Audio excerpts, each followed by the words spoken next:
Welcome, guys. So, we are going to talk about the stock market, the California wildfires, climate change, the economy, interest rates, Bitcoin.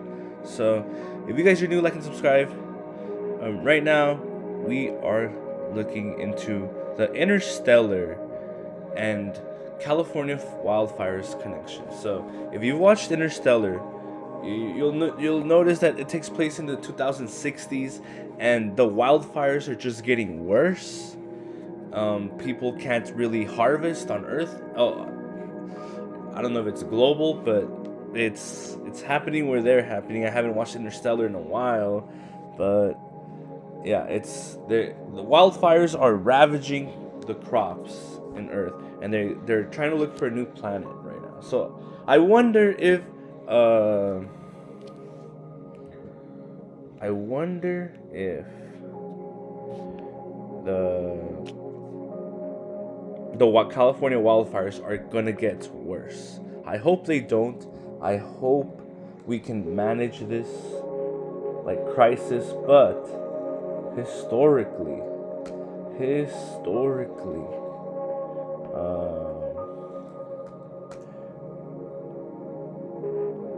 we haven't had anything like this. And so, do you guys think the wildfires are going to get worse? And how do you guys think it's going to affect the economy?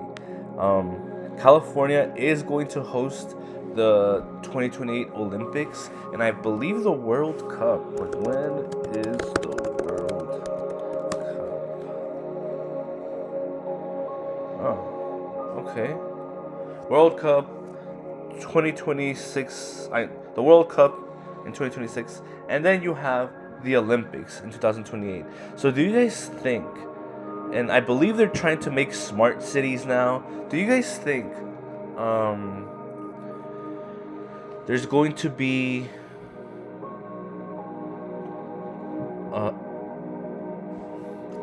like, are we really going to innovate at such a bullish momentum is what I'm trying to say?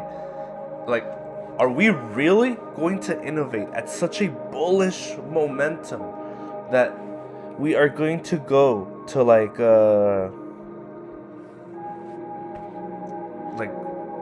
let's say like smart cities, like look, we're really gonna look like this after the California wildfires, because the wildfires have caused unfortunately some people to lose their homes, and so if it gets worse, this is just, it's pretty bad. I feel like we need to be more prepared, and we gotta thank the fire department for doing its job. Gotta thank them. Gotta thank the fire department for doing its job and keeping the California wildfires like as secure as best they can. Even though like these fires just keep starting out of nowhere, and I don't think there's any big conspiracy other than like strong winds, but there are some conspiracies out there. But I don't think these fires are started from conspiracy theories. I remember reading about this like a couple like before the like right about the pandemic, saying that how like the wildfires in California are going to become a major problem in the future, and we're seeing it now. We're seeing more. Another fire started yesterday. We have 3 fires in San Diego. We have, I believe, in Anaheim as well, and then like a bunch of in LA. And now we have people even starting wildfires. There's people on TikTok and Instagram posting videos of people literally starting fires. So like we have people taking advantage of the situation.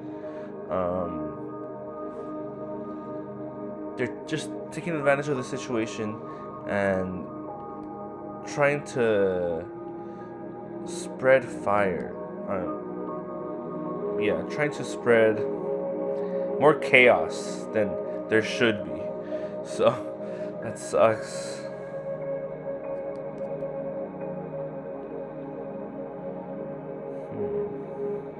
Yeah, they're basically trying to store more chaos than there should be. And comment below, guys. If you guys are new, like and subscribe. Go to Stock Market Monday through Friday. I'm just gonna be looking at some AI art because a lot of people fear that artificial intelligence is going to take the jobs. This is why AI stocks are doing very well. This is why software companies that do data are doing very well. This is why quantum stocks are doing very well. People are very bullish. They're spending billions and billions of dollars on these quantum leaps.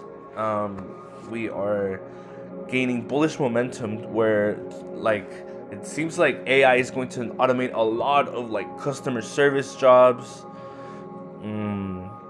Yeah, it's going to automate a lot of customer service jobs. What else are they gonna do? AI is going to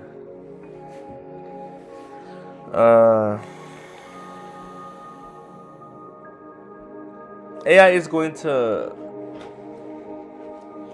either, I feel like, be creating more jobs, because when there was horse carriages, and people, like, there was a whole economy and jobs revolve around riding horses, right? Now there's no more horses and people transport it into cars. So when there's no more cars,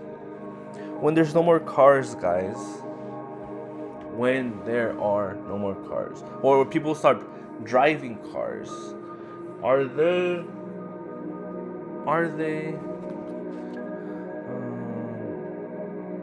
we just gonna find new jobs? Like, is AI just going to create more jobs? So let's say, like, the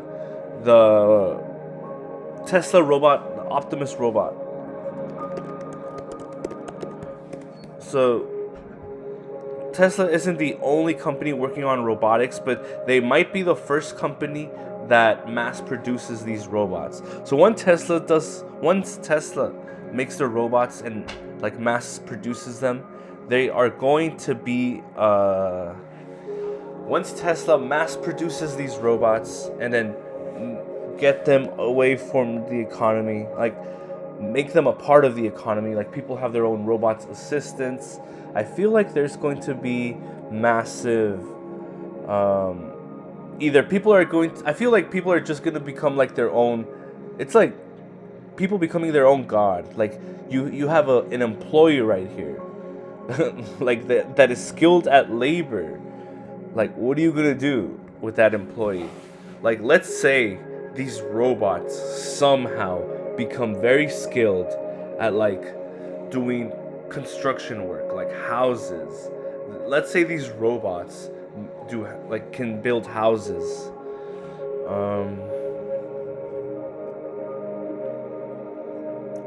And, like, because people are not going to be able to drive their cars. Let's say they drive houses. Are we just going to be, like, so bored and, like, so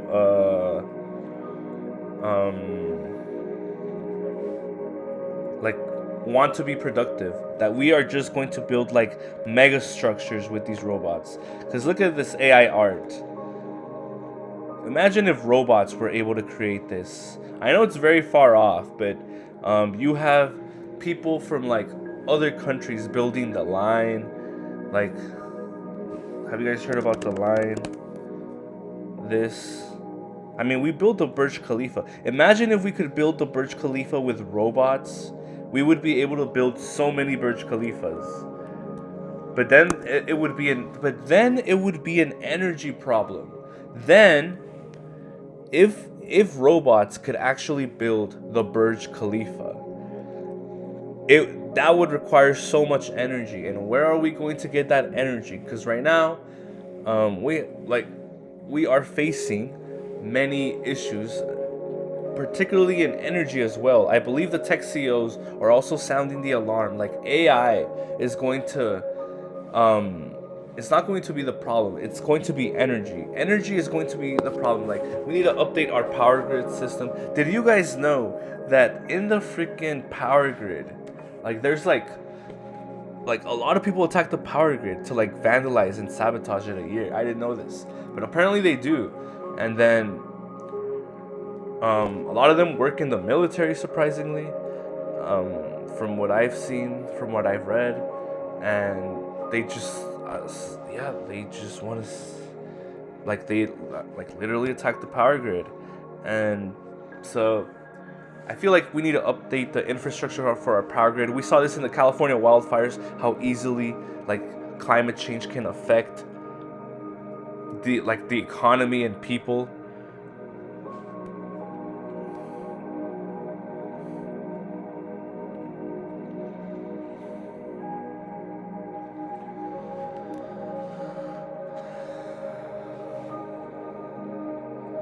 So if you guys should do, like and subscribe. We cover the stock market Monday through Friday.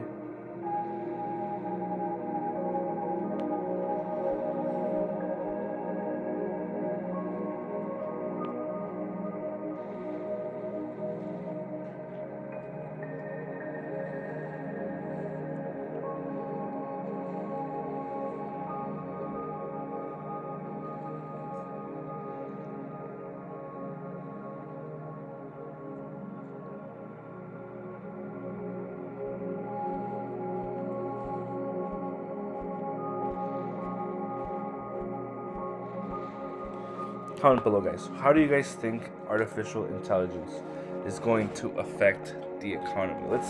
Let's keep up with the how are the California wildfires doing?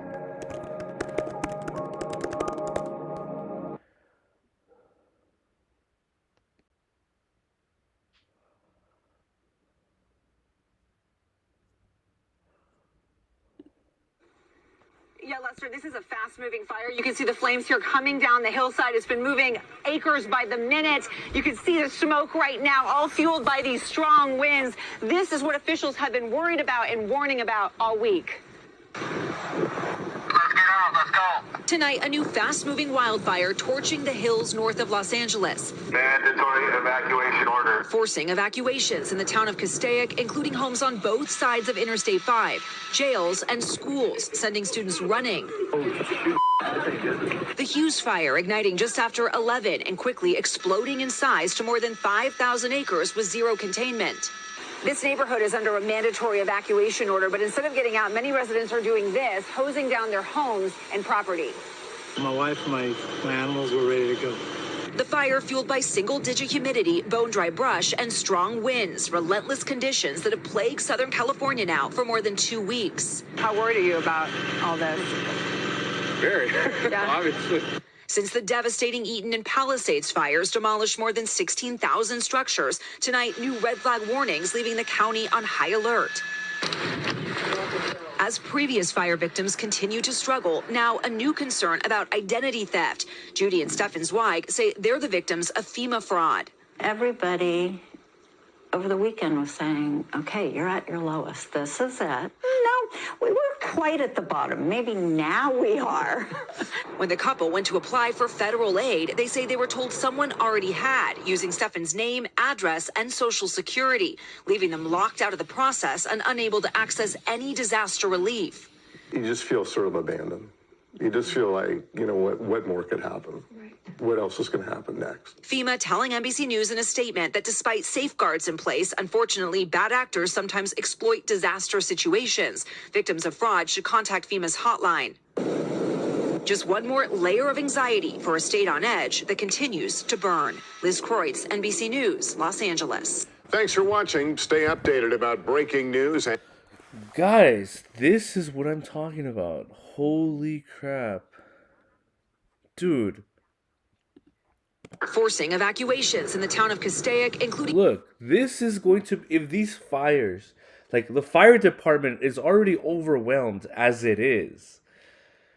If these fires keep increasing, this is just going to be bad for, crops. And, yeah, sheesh. Homes on both sides of Interstate 5, jails and schools, sending students running. 5,000 acres with zero containment. This neighborhood is under a mandatory evacuation order, but instead of getting out, many residents are doing this, hosing down their homes and property. My wife and my animals were ready to go. The fire fueled by single-digit humidity, bone-dry brush, and strong winds, relentless conditions that have plagued Southern California now for more than 2 weeks. How worried are you about all this? Very. Yeah. Obviously. Since the devastating Eaton and Palisades fires demolished more than 16,000 structures, tonight new red flag warnings leaving the county on high alert. As previous fire victims continue to struggle, now a new concern about identity theft. Judy and Stefan Zweig say they're the victims of FEMA fraud. Everybody over the weekend was saying, okay, you're at your lowest. This is it. No, we weren't quite at the bottom. Maybe now we are. When the couple went to apply for federal aid, they say they were told someone already had, using Stefan's name, address, and social security, leaving them locked out of the process and unable to access any disaster relief. You just feel sort of abandoned. You just feel like, what more could happen? What else is going to happen next? FEMA telling NBC News in a statement that despite safeguards in place, unfortunately, bad actors sometimes exploit disaster situations. Victims of fraud should contact FEMA's hotline. Just one more layer of anxiety for a state on edge that continues to burn. Liz Kreutz, NBC News, Los Angeles. Thanks for watching. Stay updated about breaking news and top stories on the NBC News app or follow us on That's crazy, guys. The fires are literally, wow, that is ridiculous. 10,000 acres? Really? Really? Your thoughts on Avery? Also speed up a fire spread. action going on there. Nope, I'm just a door. I'm just a door. Nothing here. It's like Park come up and ask us when are those orders going to be lifted so they can return, but we don't know yet. LA County Fire tell. Wow, that is insane, guys. That is literally insane. All right, what do you guys want to talk about? Do you guys want to talk about the California wildfires? Do you guys want to talk about stocks, crypto, the economy? What do you guys want to talk about? What do you guys want to talk about? Stocks, the economy, the wildfires. Again, we were talking about Interstellar and how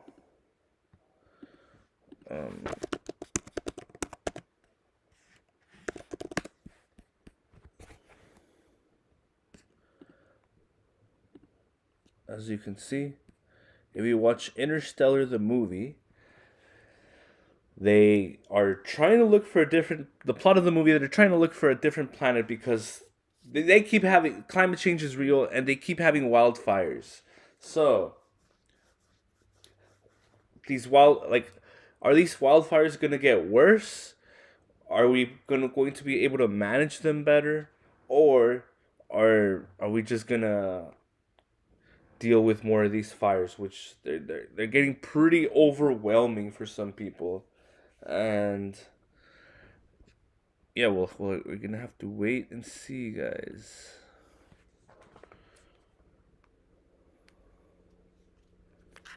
But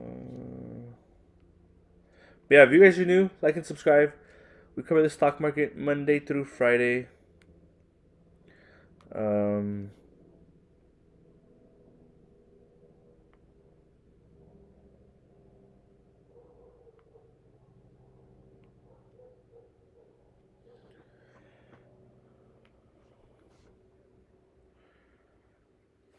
Let's see.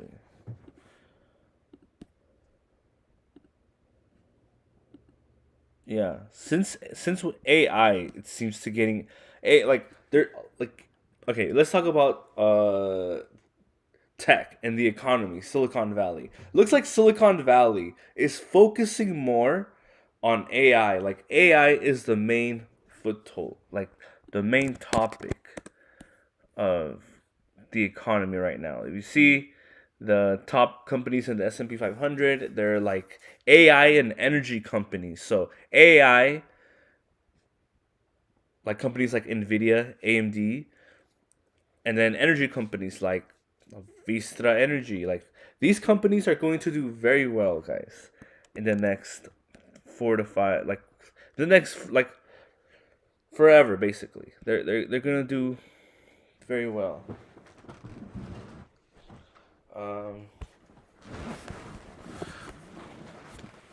These companies are gonna be doing very well, and we are going to see how.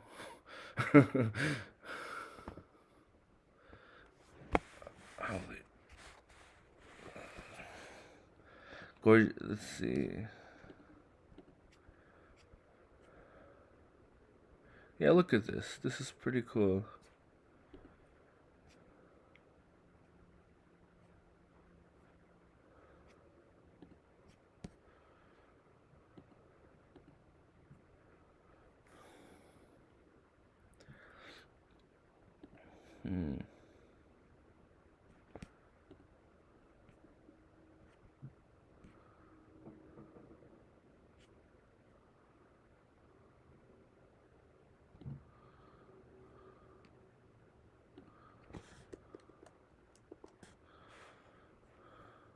Damn.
Fire trucks. I feel like the fire department is pretty overwhelmed. Look at this. This is not a joke. I've seen like some theories on TikTok. A lot of people on TikTok are saying this was like energy weapons, but I'm pretty sure this is like just a massive natural disaster. I'm pretty sure strong winds caused this.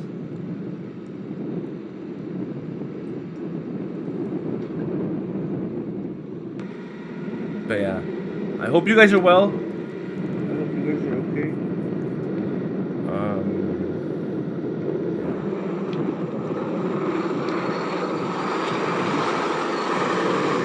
look at this floor. Really? is that like a commercial plane, or is it like being used to stop fire? Wow, that is just terrible. That is just terrible. Like, are we gonna have more days in the year where like the sky looks like the sky from like Blade Runner? Wow. This is definitely gonna affect wildlife for sure.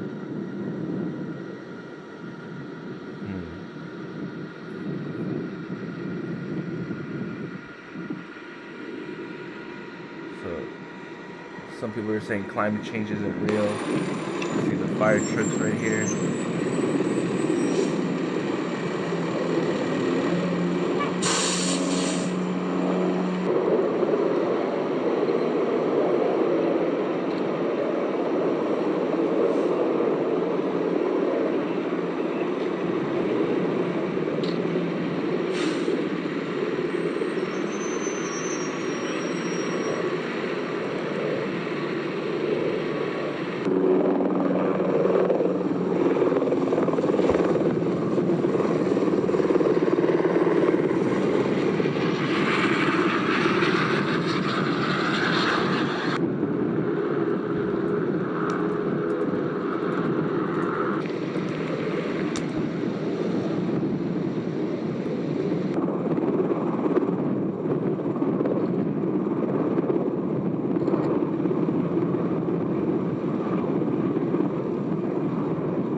No way.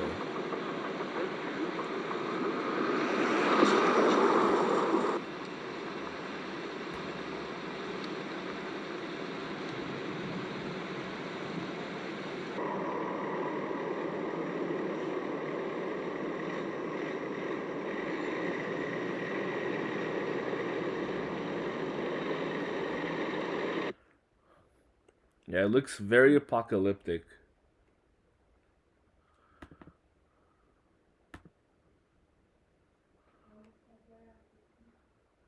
¿No? ¿Trabajando?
All right, we are going to Wow, that looks terrifying.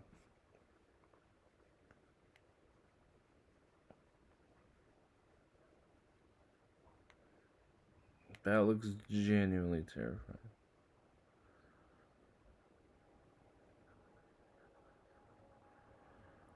Wait, what is going on?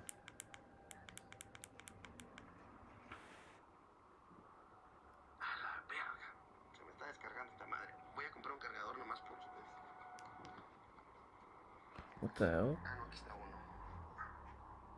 Esperando para ver para dónde jalan. ¿Quieren me voy? Si quieren me voy. Aquellos que andan diciendo que estoy haciendo malo, me voy, muchachos.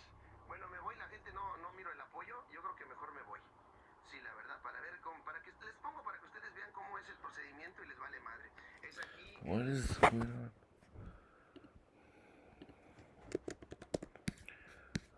Okay.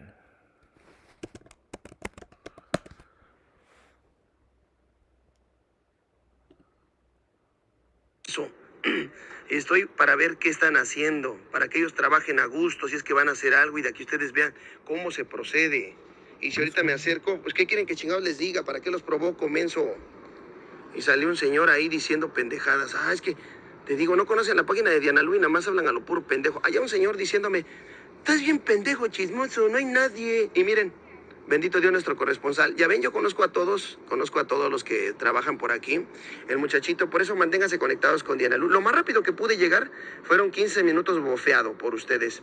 Estamos en Los Ángeles, California. Aquí se encuentra la migraña. Les dije que eran como entre 6 y 7 y son 1, 2, 3, 4, 5. Y estaban platicando con los securities, entonces quizás ellos les pidieron permiso para hacer. No sabemos qué pueden hacer. Me dijo mi amigo que le preguntó a los de seguridad, pero los de seguridad no tienen permitido dar información absolutamente de nada. Gracias por esos regalitos. Ya me mandó una alerta a TikTok que mi video no es apto para todos. Es que no ve regalos. Como no ve regalos, TikTok le vale verga. TikTok ya ahorita me va a empezar a bajar la audiencia, porque él le gusta que le generen. Ya aprendí. Estamos en la Flower y la Figueroa. David, te quiero ver aquí. Ivonne, te quiero ver aquí. Vente de volada. Gracias, Maki Boutique. ¿Quieren ver el procedimiento de lo que es una migraña? Ahí está. Esperemos que solamente estén ahorita persiguiendo a los criminales y no a la gente inocente, porque esta es una plaza concurrida por mucha banda latina. De aquel lado se encuentra ¿cómo se llama? Se encuentra la estación del metro. Así es que allí está, miren.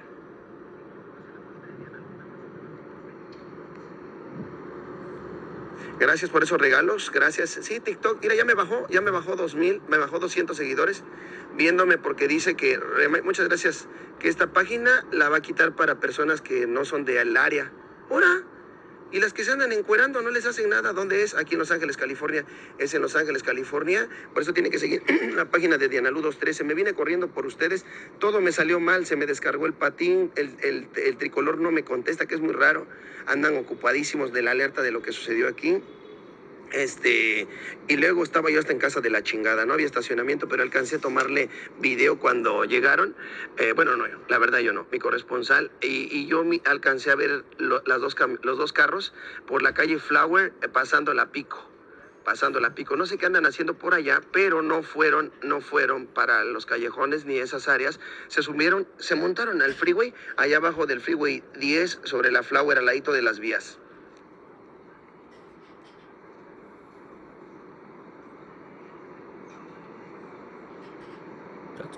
Si alguien anda por aquí, tráiganme un agua, porque sí me bofé, ¿eh? Si andan por aquí, mándenme un agua. El ambiente está tenso, ustedes lo logran ver, el ambiente tenso, lo que provoca esto, vean. El ambiente completamente tenso.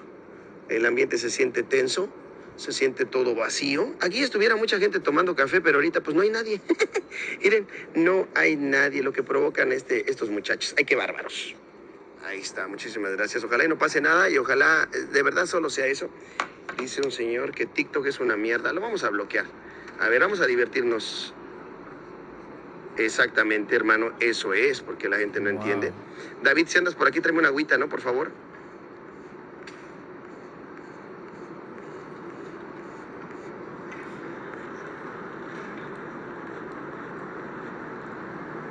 Vamos a ver el procedimiento y el que cualquier movimiento raro lo vamos a grabar. Hasta el momento no han pedido ni siquiera ID a nadie.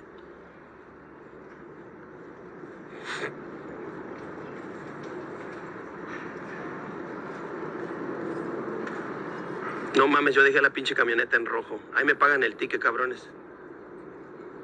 Miren, ya ven cómo bajó la audiencia de 15,000 y pico. ¿Ya se van? O no sé hacia dónde van. Vamos a ver a dónde va. ¿Cuál va a ser el procedimiento? A ver, vamos a ver. No, yo de lejitos. Yo traigo la consular. O sea, yo traigo la consular. Todo por ustedes. Donde me detengan, ahí van a ver, me van a ver allá en Tijuana. Ahí va el movimiento. Pero siguen aquí en esta plaza, ¿eh? Siguen en esta plaza.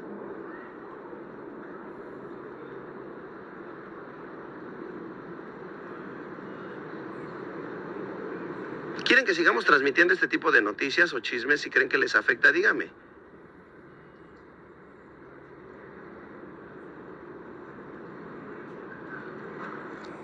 No, yo de lejitos, yo de lejitos. Recuerden que vamos a estar en Riverside el día de hoy. David, no te veo. Ivonne, no te veo. David, tráeme un agua, por favor, que vine corriendo. En las 7 y la Flower, aquí en Los Ángeles, California. En Los Ángeles, California. Se escucha un helicóptero allá, ¿eh? No sé si vengan por alguien. 7 y la Flowers. Aquí en el Macy's. Sigue allá la bola de muchachos. Están como esperando algo, ¿eh? Yo salgo corriendo, ¿eh? Ahí debo dejar el celular, ahí se los dejo grabando, ¿eh? Se los prometo que salgo corriendo. Qué tenso estoy, ¿eh?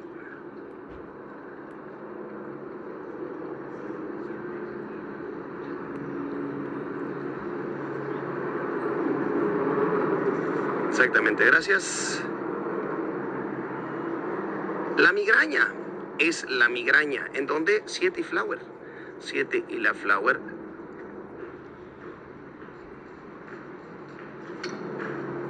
¿Te gusta la adrenalina? Poquito. Van por una persona, dice. Ahí está, mira. Ocupas moderadores. No está mi moderadora ahorita.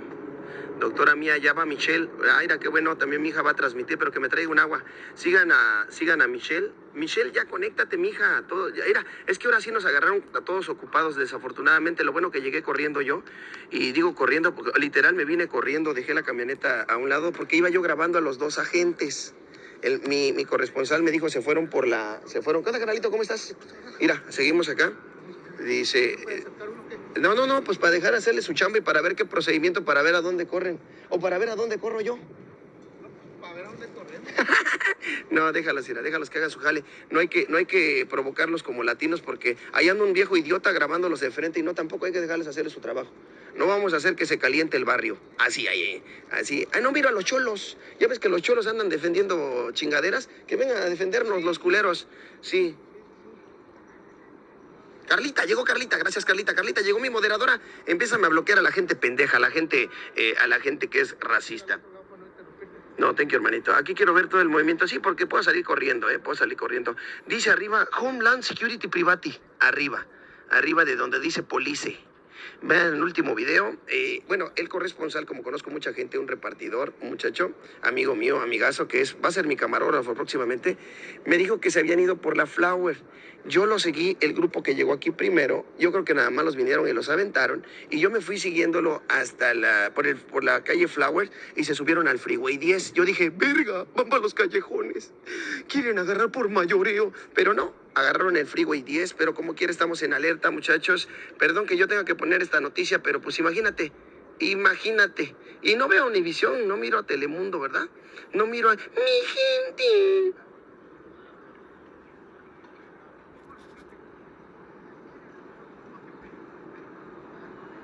No es Chicago, es miren, enfrente de este negocio, para que ustedes vean. Enfrente de este negocio. Sí, para allá queda la calle Flower Street. Es mi punto de evacuación. Por allá voy a salir corriendo,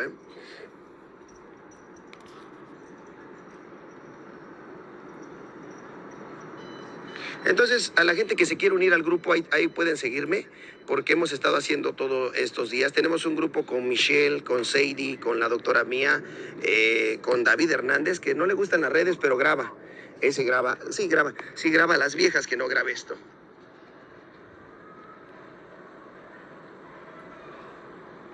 Ojalá y solamente sea un operativo buscando una persona, porque por el momento han ahuyentado el comercio. Y en estos momentos, pues, esta plaza, vean cómo luce esta plaza. Señal de que somos muchos mojarritas. Entonces, mira, ahí está.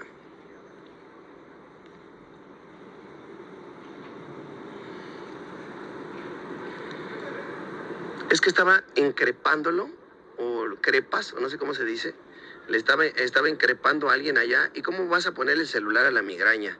Ellos no te van a dar información como, sí, mira, vengo por Luisita López.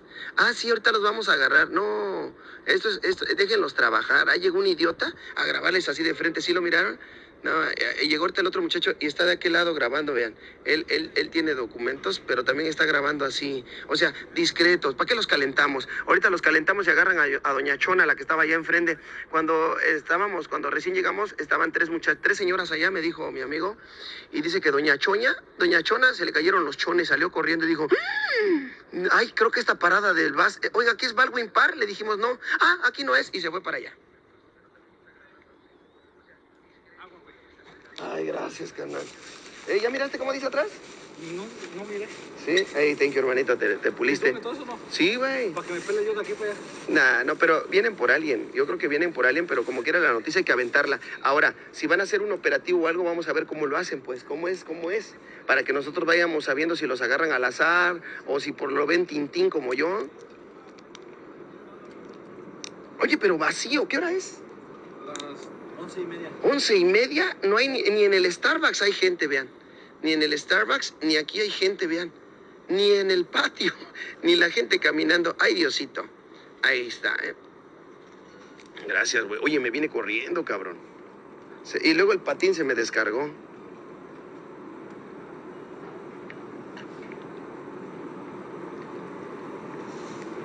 Ahorita va a venir mi corresponsal estrella. ¿Y saben por qué es mi corresponsal? Porque mi inglés se me atora, entonces a lo mejor ella los puede entrevistar, que es mi hija Michelle. Ya no tarda. Por eso sigan la página de Diana Lu 213. Ahí está. Madre, soy en patrullas.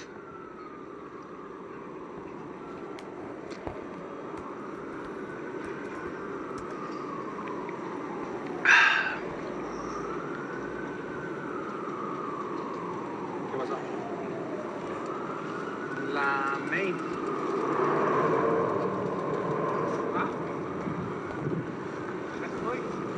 Gracias, gracias, Genmar, pero por nosotros ahorita como tenemos la duda, gracias por notificarnos, pero pues nosotros traemos esa duda y la tenemos que confirmar, la verdad. Entonces yo siempre les he dicho un video, no quiero mamadas de que acaban de pasar, no, como el señor aquel que me dijo, es pura mentira, no hay nadie, y aquí estaban abajo. Entonces hasta que no se vayan, yo les quiero dar esa tranquilidad. Así, ¿quién quiere que me quede? O ya me voy, si quieren ya me voy, ay, disculpen.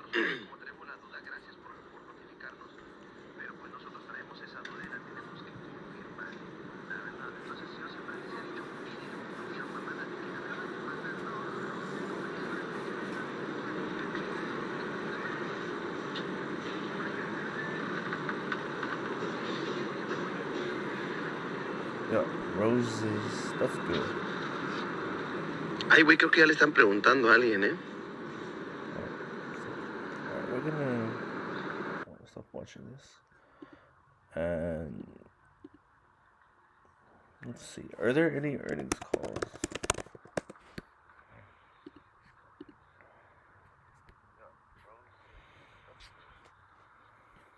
Ay, güey, creo que ya le están preguntando a alguien,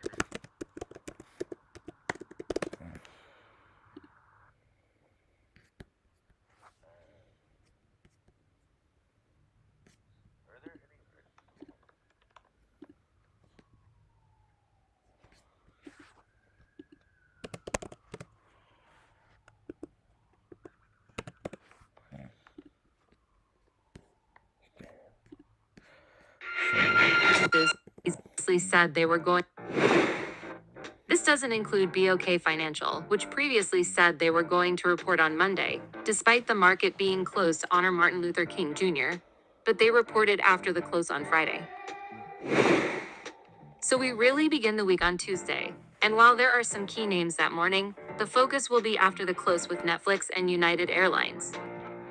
For Netflix, the company will put peak like just a lull with pricing pressures, weakening demand from their core consumer. And then there is the GLP-1 impact. If there is a positive, it is that sentiment has dropped significantly for the group and remains low for P&G to the point where the stock has typically performed better than average. Stocks top when they run out of buyers, so high sentiment is always a risk. And this week, that list will be topped by Verizon. If you buy into the dogs of the Dow theory, Verizon is the biggest dog. On the other hand, it still has fleas.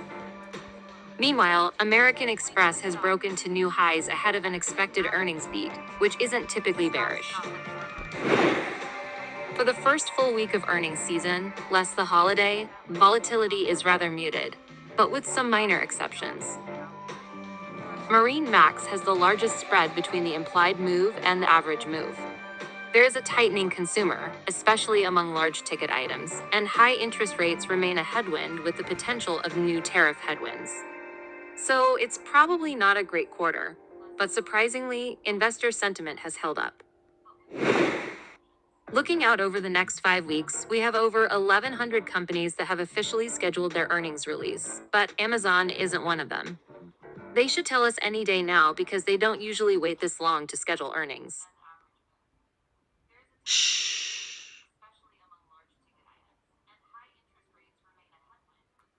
Never do human beings speculate more or have more opinions than about things which they do not understand.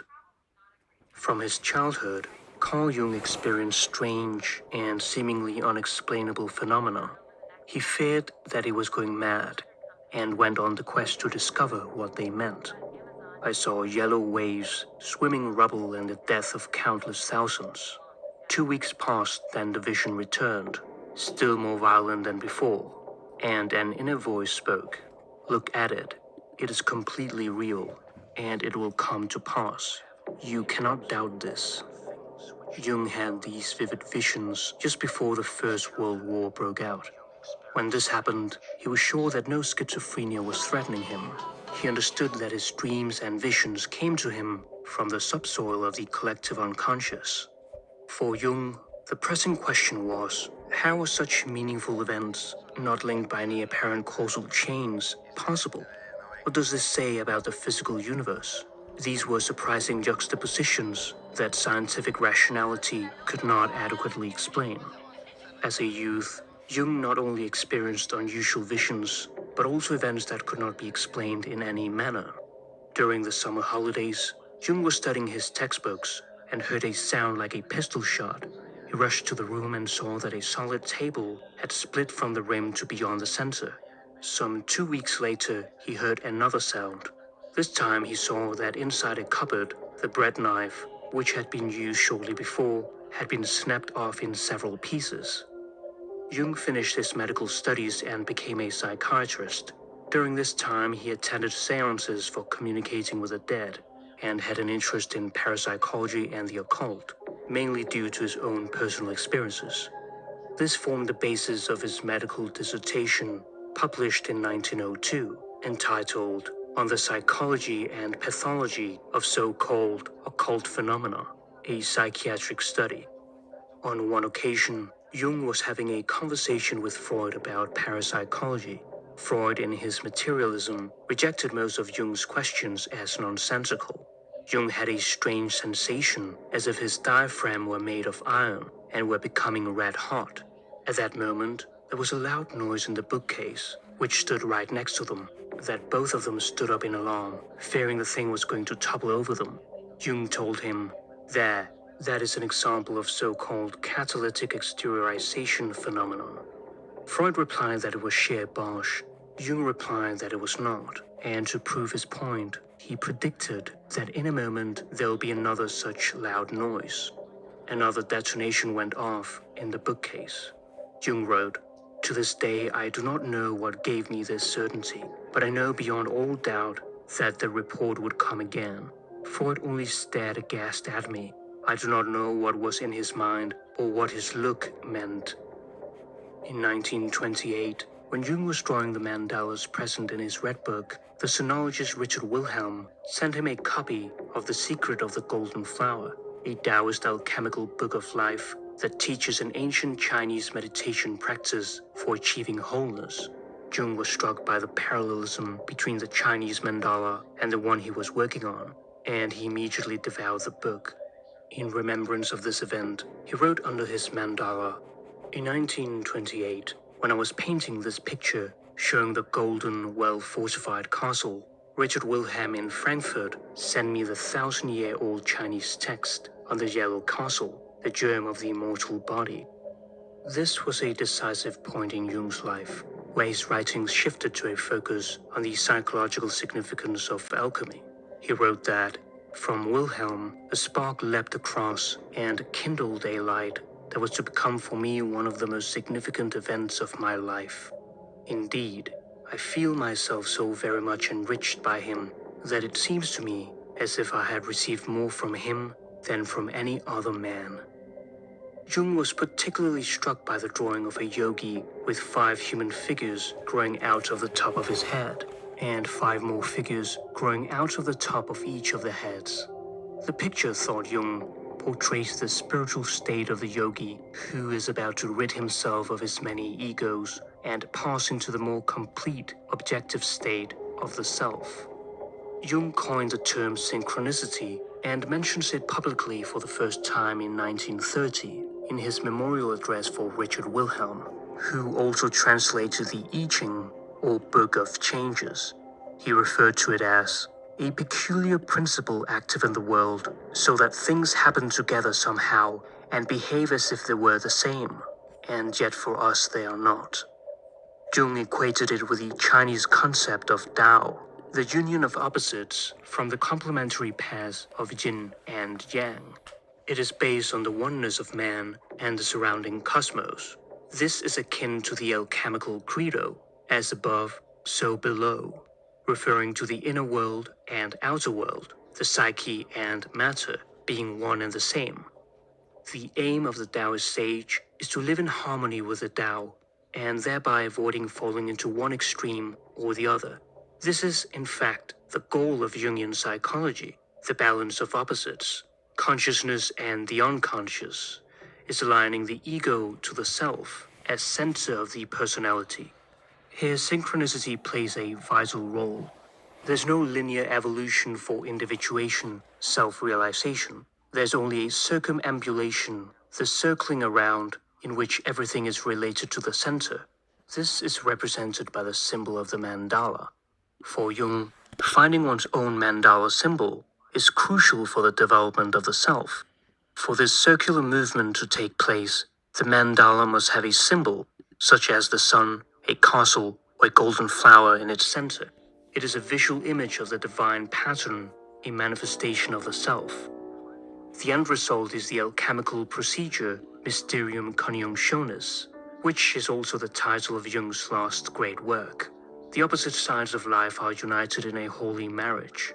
There's a heightening and clearness of consciousness and a deepening sense of unity of being. Jung comments that Atman, Tao, and Christ are different cultural symbols for wholeness that correlate the inner self with the animating principle of the cosmos. It is no longer you who live, it lives you. The oracle of the I Ching played an important role in developing his idea of synchronicity.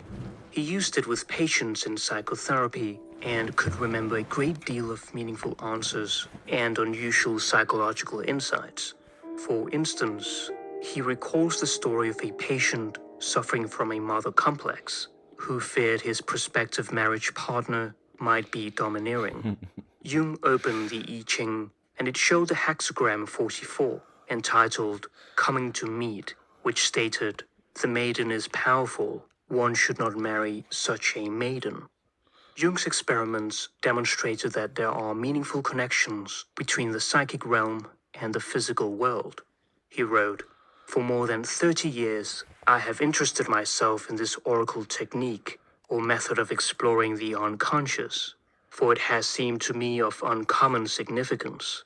It relates to a certain curious principle that I have termed synchronicity, a concept that formulates a point of view diametrically opposed to that of causality. Since the latter is a merely statistical truth and not absolute, it is a sort of working hypothesis of how events evolve one out of another. whereas synchronicity takes the coincidence of events in space and time as meaning something more than mere chance. Causality is the way we explain the link between two successive events. The course of striking a billiard ball with a cue leads to the effect of the ball moving. Synchronicity, however, is a meaningful coincidence of outer and inner events that cannot be causally linked. The emphasis lies on the word meaningful. It occurs when an inwardly perceived event, dream, vision, premonition, thought, or mood, is seen to have a correspondence in external reality. The inner image has come true. The inner world and the outer world coincide, bringing meaning to your life. Synchronicity derives from the Greek prefix syn, together, and the word chronos, time. It means existing or happening at the same time. The word coincidence implies various incidents happening together. However, a synchronicity is not a typical coincidence, but rather a meaningful coincidence of two or more events. The problem of synchronicity had puzzled Jung for a long time. When he was investigating the phenomena of the collective unconscious, he kept on coming across coincidences that were connected so meaningfully that they broke all statistical probabilities. We cannot imagine events that are connected non-causally and are capable of a non-causal explanation, but that does not mean that such events do not exist.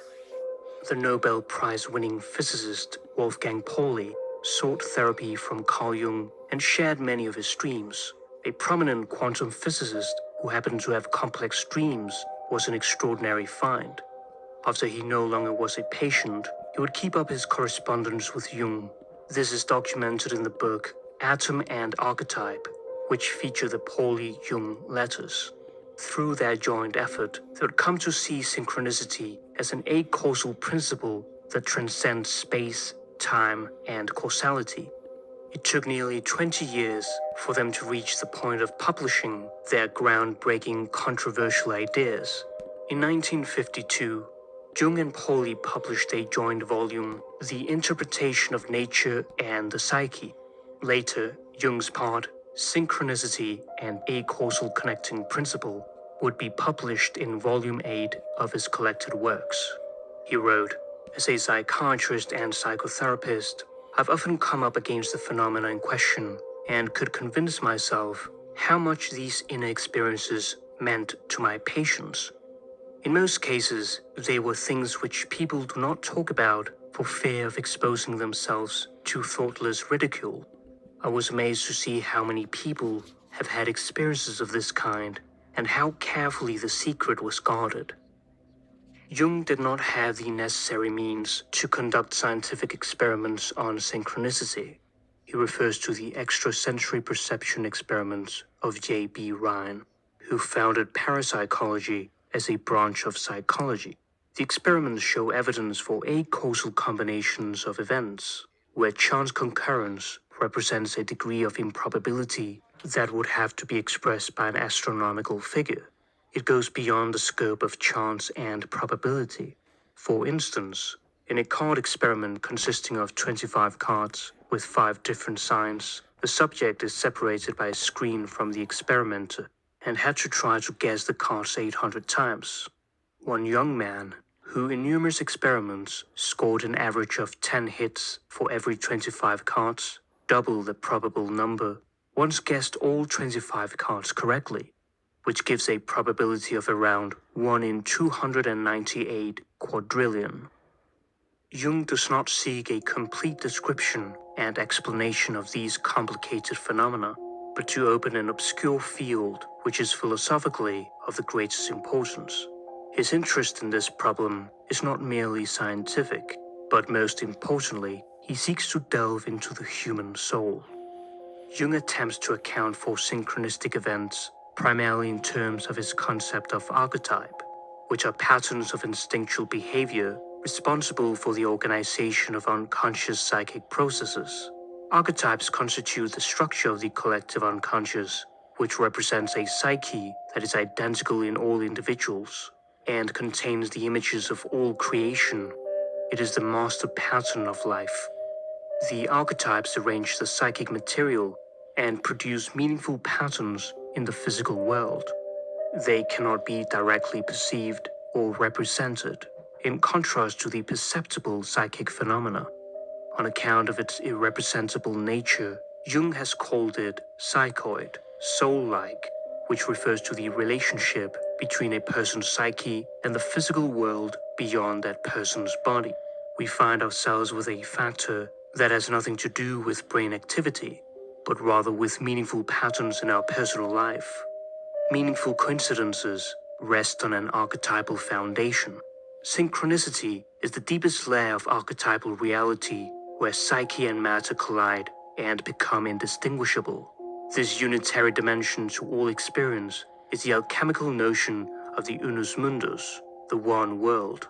Jung writes, if Mandela symbolism is the psychological equivalent of the unus mundus, then synchronicity is its parapsychological equivalent. Psychological life is an expression of nature.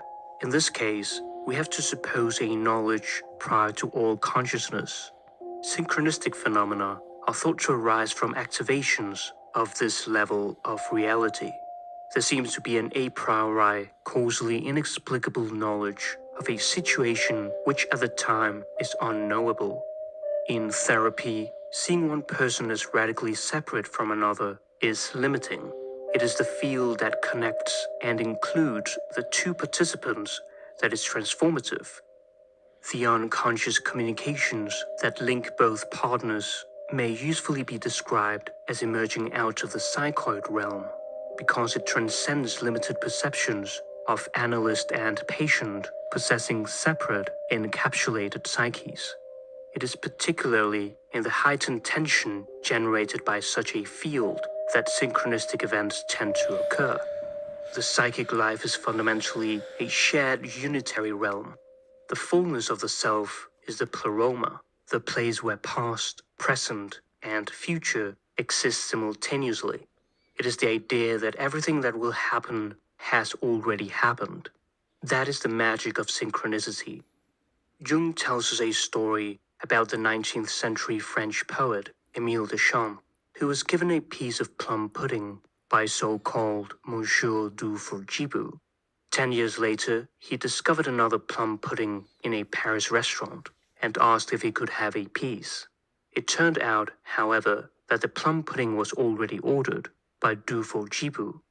Many years afterwards, Deschamps was invited to partake of a plum pudding as a special rarity. While he was eating it, he remarked that the only thing lacking was Dufourcibou. At that moment, the door opened, and an old man in the last stages of disorientation walked in. Dufourcibou, who had got hold of the wrong address and burst in on the party by mistake. Jung writes about what seems to be a synchronistic event. On April 1, 1949, I made a note in the morning of an inscription containing a figure that was half man and half fish. There was fish for lunch. Somebody mentioned the custom of making an April fish of someone. In the afternoon, a former patient of mine, whom I had not seen for months, showed me some impressive pictures of fish. In the evening, I was shown a piece of embroidery with sea monsters and fishes in it. The next morning, I saw a former patient who was visiting me for the first time in 10 years. She had dreamed of a large fish the night before. A few months later, when I was using this series for a larger work and had just finished writing it down, I walked over to a spot by the lake in front of the house, where I had already been several times that morning. This time, a fish a foot long lay on the seawall. Since no one else was present, I have no idea how the fish could have got there. When coincidences pile up in this way, one cannot help being impressed by them. However, Jung had his doubts on it being a synchronicity, for there was no interaction with the inner world. He says it might well be the extremely improbable chance grouping of 6 events, the 7th event occurring months later. Jung also cautions that synchronicity can be misused or misinterpreted in a pathological way. People may be carried away and start to see every event as meaningful. Jung had already commented on this relation to situations where patients, particularly schizophrenics, interpret events as having a special reference to them. He wrote in a letter, "I have often found that synchronistic experiences were interpreted by schizophrenics as delusions. Since archetypal situations are not uncommon in schizophrenia, we must also suppose that corresponding synchronistic phenomena will occur, which follow exactly the same course as with so-called normal persons. The schizophrenic's interpretation is morbidly narrow because it is mostly restricted to the intentions of other people and to his own ego importance. We must endeavor to find out what the unconscious thinks and adjust our attitude accordingly. Thus, the synchronistic effect should be understood not as psychotic, but as a normal phenomenon." On one occasion, Jung and the members of a seminar he was conducting on dream analysis were discussing the symbol of the bull guard in relation to the dream of an analysant. Unaware of the discussions of the seminar group, the analysant spent several days making a picture of a bull with a disk of the sun between its horns. On another occasion, Jung wrote, "For instance, I walk with a woman patient in a wood. She tells me about the first dream in her life that had made an everlasting impression on her. She had seen a spectral fox coming down the stairs in her parental home. At this moment, a real fox comes out of the trees not 40 yards away and walks quietly on the path ahead of us for several minutes. The animal behaves as if it were a partner in the human situation. The fox is the symbol of instinctive cleverness, which told the woman to forget about her hesitations and to conquer her intellectual blocks by trusting her instinctive wisdom, which will show her the right way." Jung gives us another example appropriate to synchronicity. "I remember the story of a student friend whose father had promised him a trip to Spain if he passed his final examinations satisfactorily. My friend thereupon dreamed that he was walking through a Spanish city. The street led to a square where there was a Gothic cathedral. He then turned right around a corner into another street. There he was met by an elegant carriage drawn by 2 cream-colored horses. Then he woke up. He told us about the dream as we were sitting round a table drinking beer. Shortly afterward, having successfully passed his examinations, he went to Spain, and there, in one of the streets, he recognized the city of his dream. He found the square and the cathedral, which exactly corresponded to the dream image. He wanted to go straight to the cathedral, but then he remembered that in the dream he had turned right at the corner into another street. He was curious to find out whether his dream would be corroborated further. Hardly had he turned the corner when he saw in reality the carriage with the 2 cream-colored horses." For Jung, the sentiment of déjà vu is based on a foreknowledge in dreams that can also occur in the waking state. In this case, chance becomes highly improbable because the coincidence is known in advance. Jung tells the story of one of his patients whom he pulled out of a depression. The patient's wife put a tremendous burden on him, which he was incapable of coping with. After a year of marriage, he fell into a new depression. Jung told him to come and visit him, but due to the influence of his wife, the patient did not reply back. At that time, Jung returned to his depression. Jung told him to come and visit him, but due to the influence of his wife, the patient did not reply back. At that time, Jung returned to his hotel at midnight after lecturing. He wrote, "At about 2 o'clock, I must have just fallen asleep. I awoke with a start and had the feeling that someone had come into the room. I even had the impression that the door had been hastily opened. I instantly turned on the light, but there was nothing. Someone might have mistaken the door, I thought, and I looked into the corridor, but it was still as death. Odd, I thought. Someone did come into the room. Then I tried to recall exactly what had happened, and it occurred to me that I had been awakened by a feeling of dull pain, as though something had struck my forehead and then the back of my skull. The following day I received a telegram saying that my patient had committed suicide. He had shot himself. Later, I learned that the bullet had come to rest in the back wall of the skull.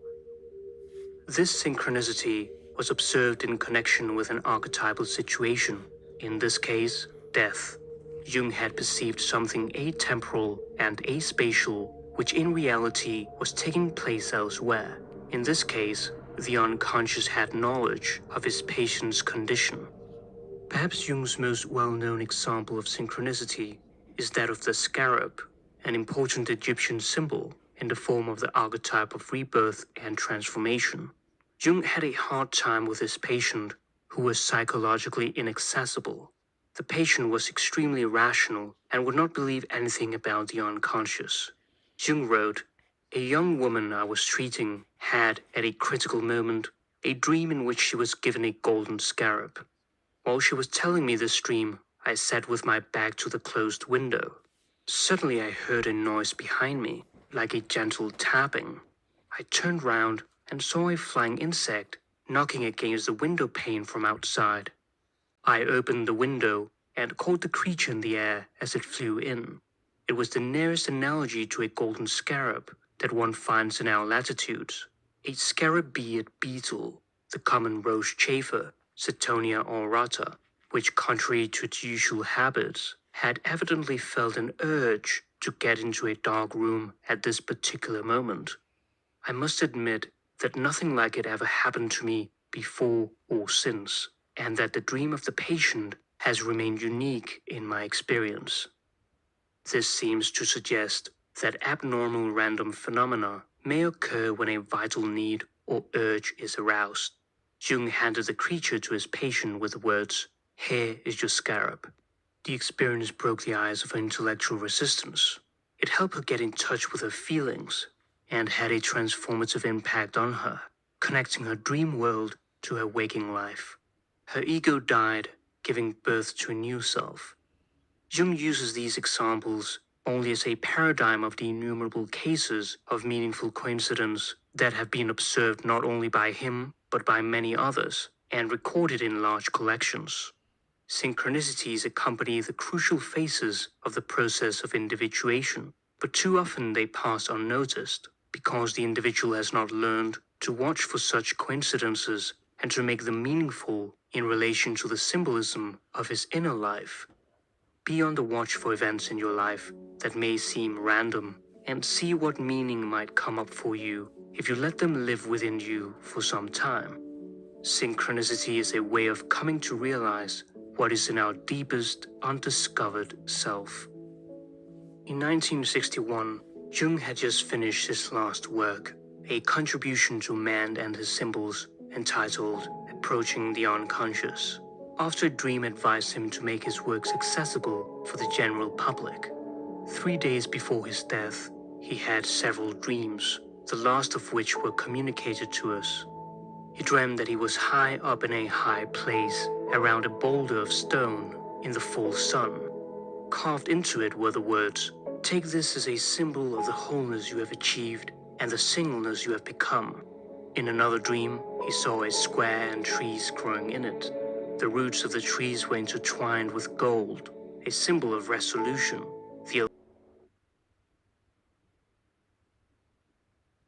Since early childhood, Carl Jung experienced paranormal phenomena, that is, phenomena that are beyond the scope of scientific understanding. As a child, he continually heard stories of uncanny happenings, such as dreams which foresaw the death of a certain person, clocks which stopped at the moment of death, glasses which shattered at the critical moment. The reality of these events, he says, was taken for granted in the world of my childhood. Jung's personal experiences with the paranormal would set him on a quest to find an explanation of these events with his theory of analytical psychology, as well as sparking his interest in parapsychology, the study of psychic or paranormal phenomena, especially regarding extrasensory perception, or ESP, precognition, clairvoyance, telepathy, intuition, etc. Paranormal experiences were virtually commonplace in Jung's family. His maternal grandfather, Reverend Samuel Preiswerk, who had learned Hebrew because he believed it was spoken in heaven, found himself continually surrounded by ghosts, and would devote one day every week to conversing with the spirit of his deceased first wife, keeping a chair for her in his study, much to the dismay of his second wife, Augusta Preiswerk, Jung's maternal grandmother. Augusta was clairvoyant and a spirit seer. This gift is traced back to an event that she had at the age of 20, where she fell into a coma for 36 hours. She would sometimes see apparitions of persons unknown to her, but whose historical existence was later proved. Augusta is credited with bringing the occult strain into the family. Jung's mother, Emily Preiswerk, also experienced strange occurrences with sufficient regularity to write a diary exclusively dedicated to them. Her father, Samuel, insisted that she sit behind him when he was writing his sermons, as spirits were disturbing him. Emily spent much of the time in her own separate bedroom, enthralled by the spirits that she said visited her at night. Jung described his mother as having two personalities. At day she was a loving mother, but at night she seemed mysterious and terrified Jung, unlike Jung's father, who was more predictable. Both his mother and father were the 13th children of their families. Jung writes of a childhood experience. From the door to my mother's room came frightening influences. At night, mother was strange and mysterious. One night I saw coming from her door a faintly luminous, indefinite figure whose head detached itself from the neck and floated along in front of it, in the air, like a little moon. Immediately another head was produced and again detached itself. This process was repeated 6 or 7 times. As a young assistant physician at Berkshire in Zurich, Jung was working on his word association experiments. One day his mother came to visit him and looked at the whole room, which was plastered with graphs. She looked confused and asked him what it was about. Jung replied that they were for his experiments. Then she said with her second voice, "Well, do you think it could be something?" Jung stated, "My mother rarely spoke in this tone, but when she did, she would intuitively and unexpectedly say something of great significance. Her question affected me so much that I could not lift a pen for the next 3 weeks. Her words had unflinchingly exposed my own doubts about the importance of my undertaking, and now I ask myself in all seriousness whether what I was doing really made sense." Just like his mother and grandmother, Jung had also described himself as having a dual personality, which he called personality number 1, aimed at social integration, and personality number 2, which was ancient, deeply knowledgeable, and close to nature, to the night, to dreams, and to whatever God worked directly in him. When Jung was studying at home one morning in 1898, he was surprised by a sudden loud crack. He found that a heavy walnut table that had been in his family for generations had split right across. 2 weeks later, he heard another sound. This time he saw that inside the cupboard, the bread knife which had been used just an hour ago had been broken into 4 pieces for no apparent reason. Jung decided to keep these as a reminder of the powerful forces of the unseen realm. They are still in the possession of the Jung family. Jung's own account presents these incidents as connected with seances, an attempt to communicate with spirits, which he claims he started attending a few weeks later, but which in fact he had already been attending for several years. The table had been used in these sessions in his own home. The medium was his cousin, Helen Preiswerk, and his participants members of his own family. In addition, a number of spirits with which the medium was in communication with were none other than Jung's ancestors.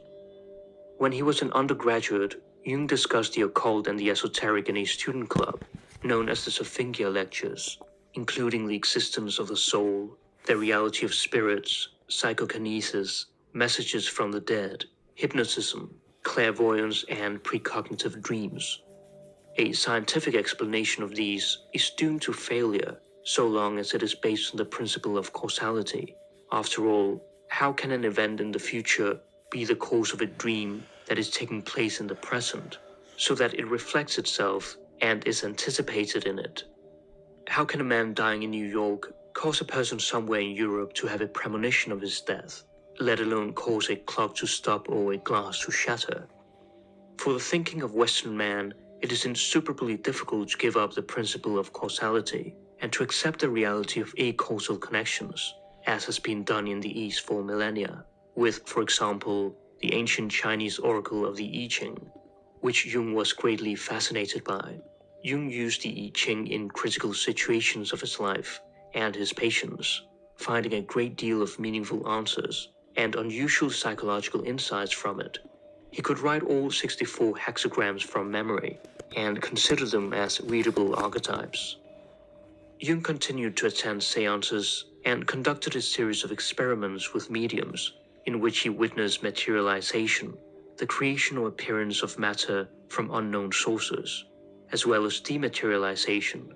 Jung stated, "I've seen enough of this phenomenon to convince me entirely of its existence." He also witnessed levitation on several occasions. What? He writes, "The most striking cases of levitation which I have witnessed have been with Mr. Home. On 3 separate occasions have I seen him raised completely from the floor of the room, once sitting in an easy chair, once kneeling on his chair, and once standing up. On each occasion, I had full opportunity of watching the occurrence as it was taking place. There were at least 100 recorded instances of Mr. Holmes rising from the ground, in the presence of as many separate persons. To reject the recorded evidence on this subject is to reject all human testimony whatever." At one seance, 4 of the 5 people present saw an object like a small moon floating above the abdomen of the medium. It was absolutely incomprehensible to them that Jung, the 5th person, could see nothing of the sort, although they repeatedly pointed out to him exactly where it was. From this, Jung inferred the possibility of collective visions on such and other occasions, for instance, the sightings of flying saucers.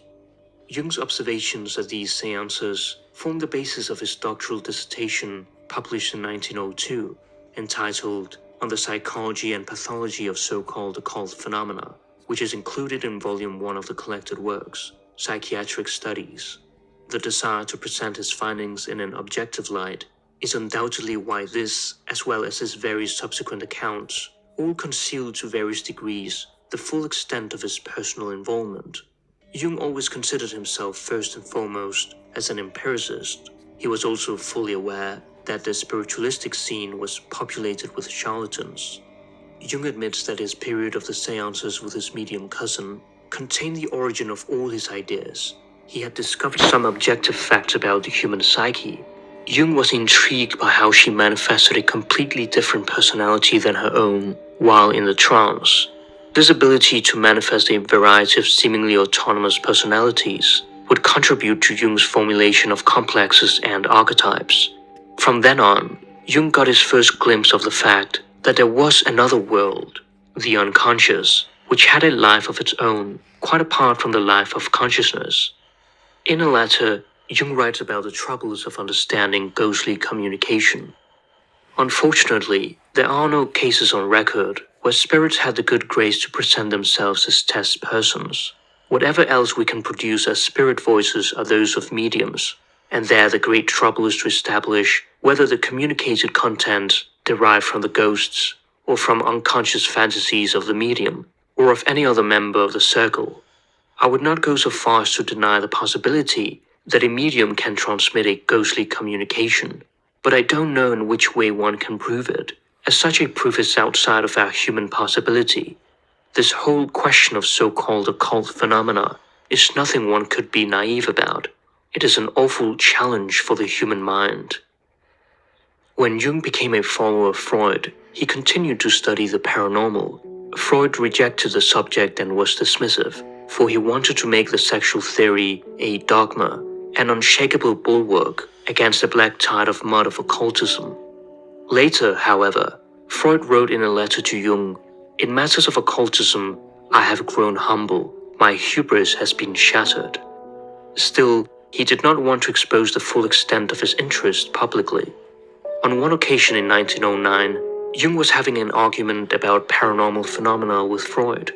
Earlier in the evening, Freud had formally adopted Jung as an eldest son, anointing him as his successor and crown prince. During the talk, Jung had a strange sensation, as if his diaphragm were made of iron and were becoming red hot. and then suddenly there came a loud noise from the bookcase. Jung said that here was an example of a catalytic exteriorization phenomenon, or psychokinesis. Freud dismissed this as sheer bosh, to which Jung replied that there would soon be a sequel, whereupon there was another loud noise from the same direction. Freud only stared aghast at Jung. In 1961, the year of his death, Jung wrote in a letter, "I've seen objects moving that were not directly touched, and moreover under absolutely satisfactory scientific conditions. One could describe these movements as levitation, if one assumes that the objects move by themselves. But this does not seem to be the case, since all the objects that apparently moved by themselves moved as though lifted, shaken, or thrown by a hand. In this series of experiments, I, together with other observers, saw a hand and felt its pressure, apparently the hand that caused all the other phenomena of this kind. The phenomena have nothing to do with the will, since they occurred only when the medium was in a trance, and precisely not in control of his will. They seem to fall into the category of poltergeist manifestations." Jung's disagreements with Freud on the paranormal would contribute to their split. During this time, Jung entered the period of his confrontation with the unconscious, where he would have visionary or altered states of consciousness and communicate with his inner figures, forming the basis of his personal journals, the Black Books, and subsequently the Red Book.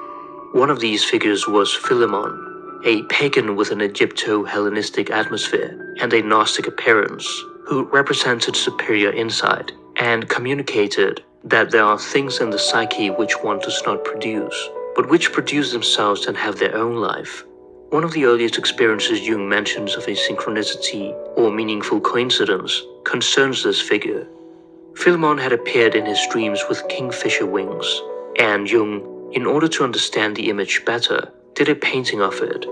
While engaged in this, he happened to find in his garden, for the first and only time, a dead kingfisher.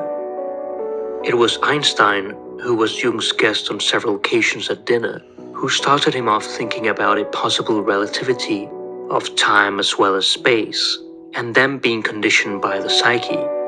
For Jung, parapsychology shows that the psyche has an aspect of a relative temporal and relative spatial character. This led, decades later, to Jung's relation with the Nobel Prize-winning physicist Wolfgang Pauli and to Jung's theory of synchronicity.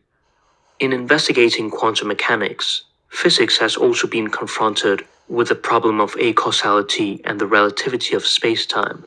This is analogous to synchronicity. Jung writes, "Synchronicity ascribes to the moving body a certain psychoid property, psychic and physical in nature, which, like space, time, and causality, forms a criterion of its behavior. We must completely give up the idea of the psyche's being somehow connected with the brain, and remember instead the meaningful or intelligent behavior of the lower organisms, which are without a brain. Here we find ourselves much closer to the formal factor, which, as I have said, has nothing to do with brain activity." As the statement reveals, Jung would have thought little of the focus on neurology and the brain for explaining psychophysical realities. ESP appears as a manifestation of the collective unconscious, which is the same everywhere and at all times. It manifests itself therefore not only in human beings, but also at the same time in animals, and even in physical events through synchronicity. Psyche exists in matter, and matter exists in psyche. In essence, the unconscious pervades the environment all around us, and is not an encapsulated realm located exclusively within an individual, as we tend to assume. There is a microcosm-macrocosm relationship. To paraphrase the Emerald Tablet, as above, so below. This idea is known by many names: the unus mundus, the one, the pleroma, anima mundi, sympatheia or cosmic sympathy, animism, and so on. There are people, however, that seem to possess a supernatural faculty and are able to make use of it at will. But for Jung, this consists in their already being in, or voluntarily putting themselves into, a state corresponding to an archetypal constellation. Similarly, the religious attitude consists in surrendering oneself to God, which psychologically corresponds to a subordination of the ego to the self, or God image. Prior to the outbreak of the First World War, Jung had apocalyptic visions of terrible destruction visiting Europe and rivers of blood. Although he did not know what to make of them at the time, he realized it had been a premonition when the war broke out.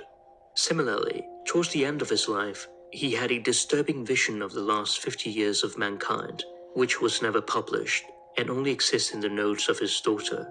His colleague, Marie-Louise von Franz, tells us that he had another deathbed vision, in which he stated, "I see enormous stretches devastated, enormous stretches of the earth, but thank God, not the whole planet." During the Second World War, when Jung was returning from Bollingen by train, he was overpowered by the image of someone drowning. When he walked home, his daughter's children told him that the youngest of the boys had almost drowned, but his older brother had fished him out. This had taken place at exactly the time Jung had been assailed by that memory in the train. Jung had another similar experience before his death in his wife's family. He dreamt that his wife's bed was a deep pit with stone walls. It was a grave. Then he heard a deep sigh, as if she took her last breath. A figure sat up in the pit and floated upward, wearing a white gown with black symbols. Jung woke up at 3 o'clock in the morning and checked on his wife. At 7 o'clock came the news that a cousin of his wife had died at 3 o'clock in the morning. When he visited Ravenna in Italy, Jung experienced a peculiar vision or mystical experience. The first time, in 1913, he found the tomb of Roman Empress Galla Placidia significant and fascinating. The second time, 20 years later, Jung had the same feeling. Once more he fell into a strange mood in the tomb and was deeply stirred. He was there with an acquaintance, and they went directly from the tomb into the baptistry of the Orthodox. Jung writes, "Here, what struck me first was the mild blue light that filled the room. Yet I did not wonder about this at all. I did not try to account for its source, and so the wonder of this light without any visible source did not trouble me. I was somewhat amazed because, in place of the windows I remembered having seen on my first visit, there were now 4 great mosaic frescoes of incredible beauty, which it seemed I had entirely forgotten. The 4th mosaic was the most impressive of all. We looked at this one last. It represented Christ holding out his hand to Peter, who was sinking beneath the waves. We stopped in front of this mosaic for at least 20 minutes and discussed the original ritual of baptism.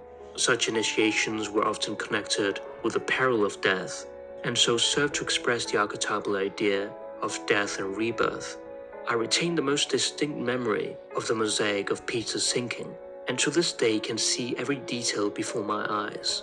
I went to Alinari to buy photographs of the mosaics, but could not find any.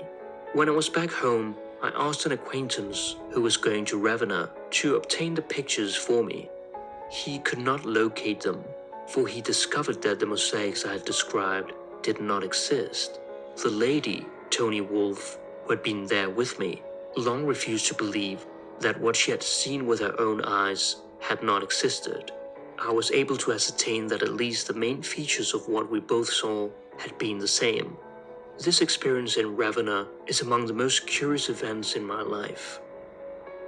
In 1944, Jung achieved a glimpse behind the veil and had a near-death experience.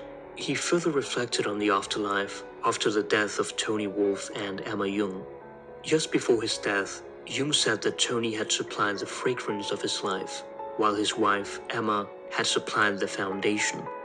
Jung felt that Tony's natural tendency was very down-to-earth, but she became very intellectual and neglected this part of her life. Jung contemplated on the theory of reincarnation. If one believes in the possibility of it, the idea logically follows that those people who are reincarnated did not complete something in their life that they were meant to do. Jung narrated a dream he had of Tony, where she had returned to life and was a farmer in the Umbrian countryside in Italy, working the land. She was tanned from the sun and had a tremendous vitality, which she had never had in reality. He felt that Tony was closer to the earth, and she could manifest herself better to him in the sphere of 3-dimensional experience. With his wife, Emma, on the other hand, he had a different impression. He had dreams after her death in which she was working on her studies of the Holy Grail. She seemed to be further along the spiritual path, and Jung felt a great detachment or distance from her, as if she was on another level where he couldn't reach her. In 1916, Jung felt compelled from within to formulate and express what might have been said by Philemon.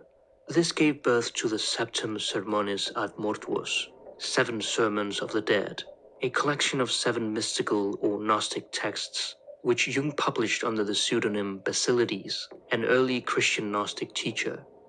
It all began with a restlessness, and an ominous atmosphere surrounded him. Then his house began to be haunted, and Jung's 12-year-old daughter, Agathe, who had inherited her grandmother's psychic abilities, would see ghosts. Jung writes, "Around 5 o'clock in the afternoon on Sunday, the front doorbell began ringing frantically. It was a bright summer day. Everyone immediately looked to see who was there, but there was no one in sight. I was sitting near the doorbell, and not only heard it, but saw it moving. We all simply stared at one another. The atmosphere was thick, believe me. Then I knew that something had to happen. The whole house was filled, as if there were a crowd present, crammed full of spirits. They were packed deep right up to the door, and the air was so thick it was scarcely possible to breathe. As for myself, I was all aquiver with the question, 'For God's sake, what in the world is this?' Then they cried out in chorus, 'We have come back from Jerusalem, where we found not what we sought.' That is the beginning of the Septem Sermones. Then it began to flow out of me, and in the course of 3 evenings the thing was written. As soon as I took up the pen, the whole ghostly assemblage evaporated. The room quieted and the atmosphere cleared. The haunting was over." Jung stated that the discussion with the dead in the 7 sermons formed the prelude to what he would subsequently communicate to the world, expressing in germinal form Jung's most important ideas: the nature of the unconscious, individuation, archetypes, the problem of opposites, and the self. After his encounter with the ghosts, Jung sketched in his journal the outlines of his first mandala, the Systema Mundi Totius, which forms a pictorial cosmology of the vision conveyed in the sermons. It was published anonymously and shown at the Aranos conferences. The mandala portrays the antimonies of the microcosm within the macrocosm. The figure of Abraxas, the great archon in Gnosticism, is depicted here, who represents the dark antithesis in the depths, the builder of the physical universe, a world creator of an ambivalent nature. Sprouting from him we see the tree of life. The lower world of Abraxas is characterized by 5, the number of natural men, the twice 5 rays of his star. The accompanying animals of the natural world are a devilish monster and a larva, which signifies death and rebirth. Jung stated that, from that time on, the dead have become ever more distinct for me as the voices of the unanswered, unresolved, and unredeemed. One element that astonished Jung was the fact that the dead appeared to know no more than they did when they died, while the traditional view is that the dead are the possessors of great knowledge. Apparently, the dead were waiting for the answers of the living. Jung writes, "What is vital here is not just a conviction of the survival of bodily death, but a view of the significance of human life, conceived as a process of the development of consciousness that does not stop at the grave. Moreover, a process in which the further development of the dead is dependent on the increase of consciousness of the living. Within this conception, through our terrestrial development, we are in fact aiding the post-mortem development of the dead." When Jung went on a bicycle trip through Italy with a friend in 1911, he had a dream in which he was in an assemblage of distinguished spirits of earlier centuries. The conversation was conducted in Latin. A gentleman with a long, curly wig addressed Jung and asked a difficult question, the gist of which he could no longer recall after he woke up. Jung understood him, but did not have a sufficient command of the language to answer him in Latin. Jung felt so profoundly humiliated by this that the emotion awakened him. At the very moment of awakening, he thought of the book he was then working on, Psychology of the Unconscious, later known as Symbols of Transformation. Jung had such intense inferiority feelings about the unanswered question that he abandoned the trip and immediately took the train home in order to get back to work. Jung writes, "Not until years later did I understand the dream and my reaction. The bewigged gentleman was a kind of ancestral spirit, or spirit of the dead, who had addressed questions to me in vain. It was still too soon. I had not yet come so far, but I had an obscure feeling that by working on my book, I would be answering the question that had been asked. It had been asked by, as it were, my spiritual forefathers, in the hope and expectation that they would learn what they had not been able to find out during their time on Earth, since the answer had first to be created in the centuries that followed." In a foreword to Fanny Moss's book, Ghost, False Belief or True, Jung writes, "In this vast and shadowy region, where everything seems possible and nothing believable, one must oneself have observed many strange happenings, and in addition, heard, read, and, if possible, tested many stories by examining their witnesses in order to form an even moderately sure judgment. It looks as though Kant will be proved right for a long time to come, when he wrote, 'Stories of this kind will have at any time only secret believers, while publicly they are rejected by the prevalent fashion of disbelief.'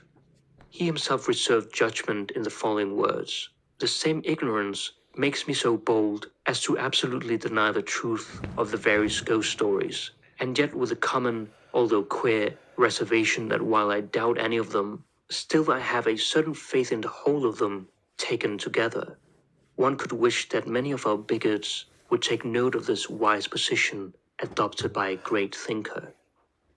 In this book appears Jung's own contribution. In the summer of 1920, Jung went to England to give some lectures. He stayed at a cottage at a very low price for several weekends. At night, the air would become stuffy, and there would be an unpleasant smell in the room. He heard the noise of water dripping, though there was no running water in the room.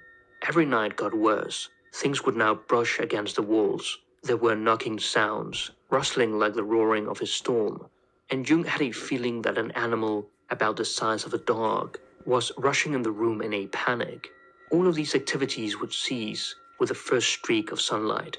Jung noticed that the maids never stayed in the house past sunset. When he asked them whether there was something wrong with the house, they told him, "It is haunted, didn't you know?" On one particular night, Jung had the feeling that there was something near his bed, and he opened his eyes. There, beside him on the pillow, he saw the head of an old woman, and the right eye, wide open, glared at him. The left half of the face was missing below the eye. The sight of it was so sudden and unexpected that he leapt out of bed, lit the candle, and spent the rest of the night in an armchair. Jung's friend, Dr. X, was skeptical, so Jung convinced him to spend the weekend in the house, and he had similar experiences and was too afraid to go back, so he slept in the garden. Shortly afterwards, the house was torn down. In the spring of 1924, Jung was alone in the Bollingen Tower. He awoke to the sound of soft footsteps going around the tower. Distant music sounded, and he heard voices laughing and talking. When he looked out the window, there was nothing. Apparently, he had only been dreaming. Then he fell asleep again, and at once the same dream began.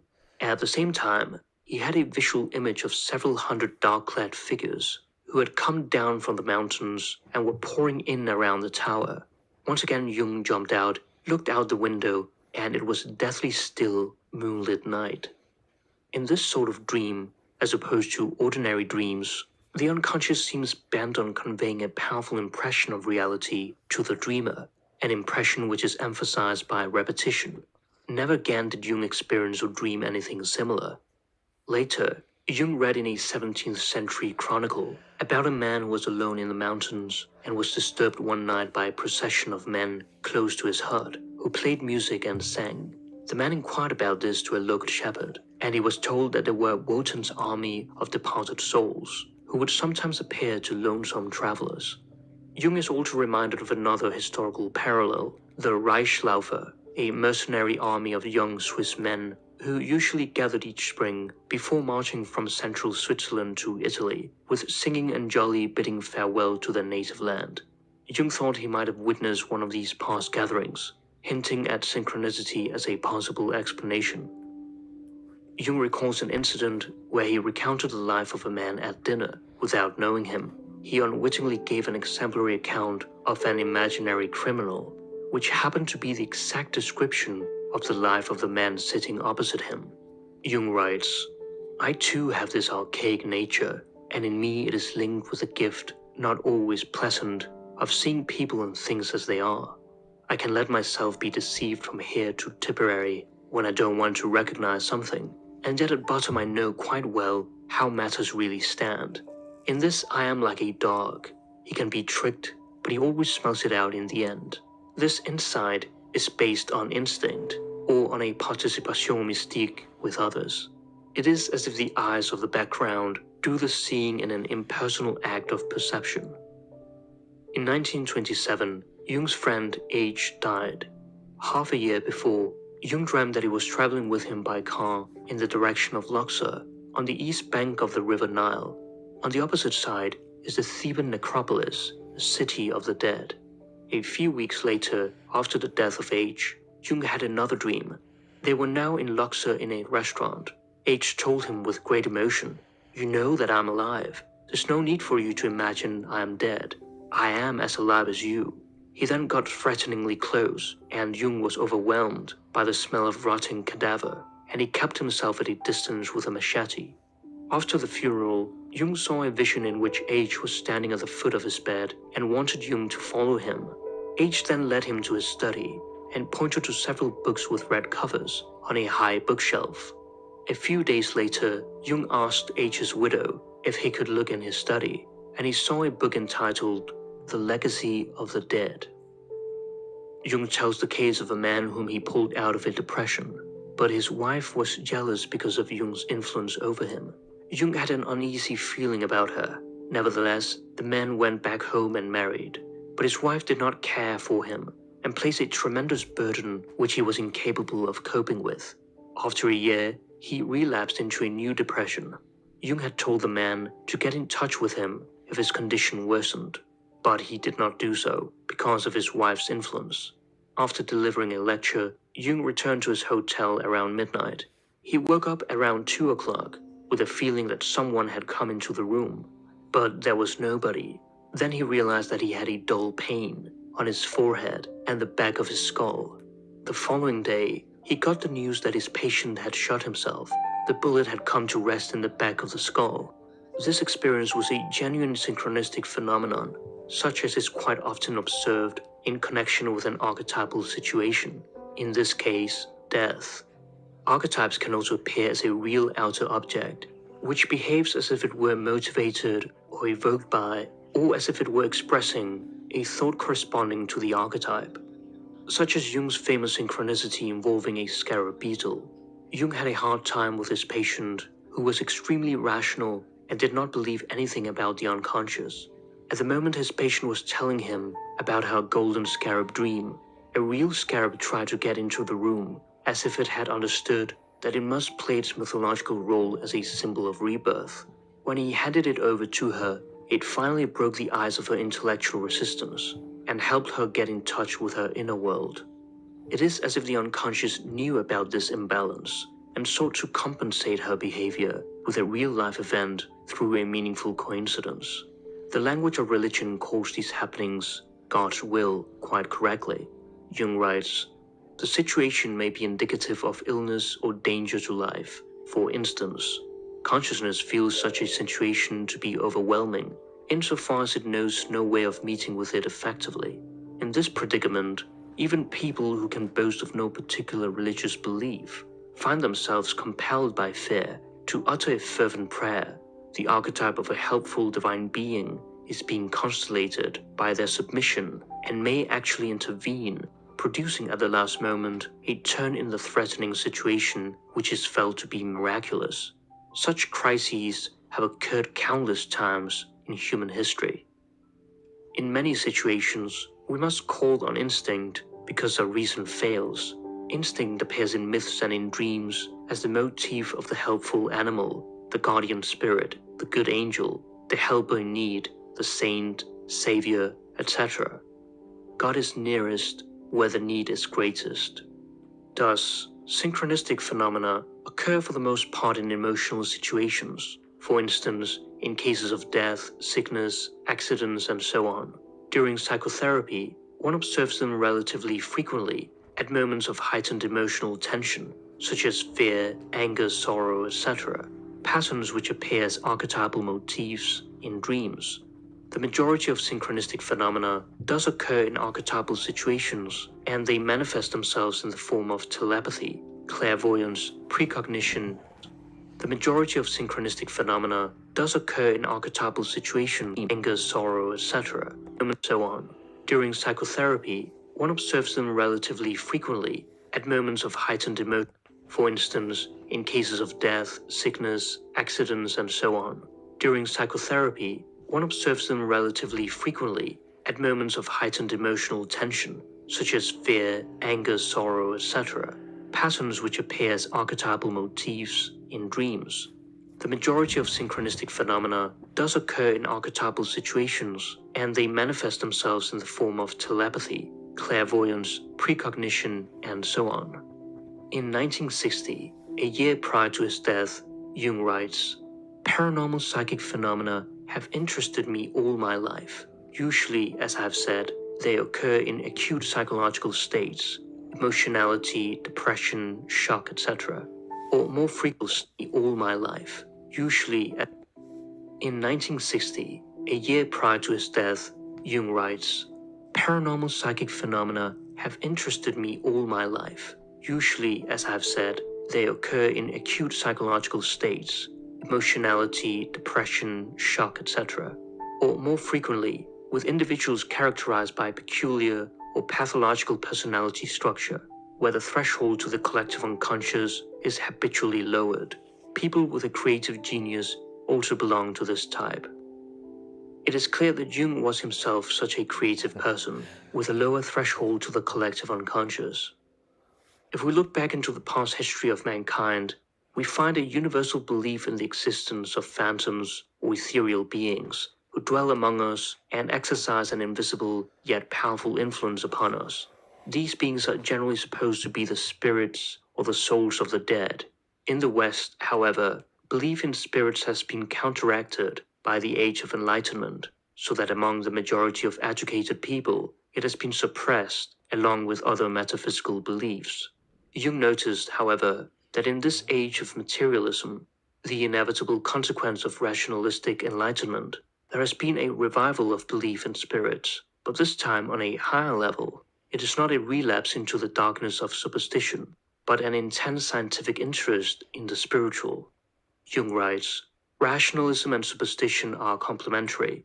It is a psychological rule that the brighter the light, the blacker the shadow. In other words, the more rationalistic we are in our conscious minds, the more alive becomes the spectral world of the unconscious.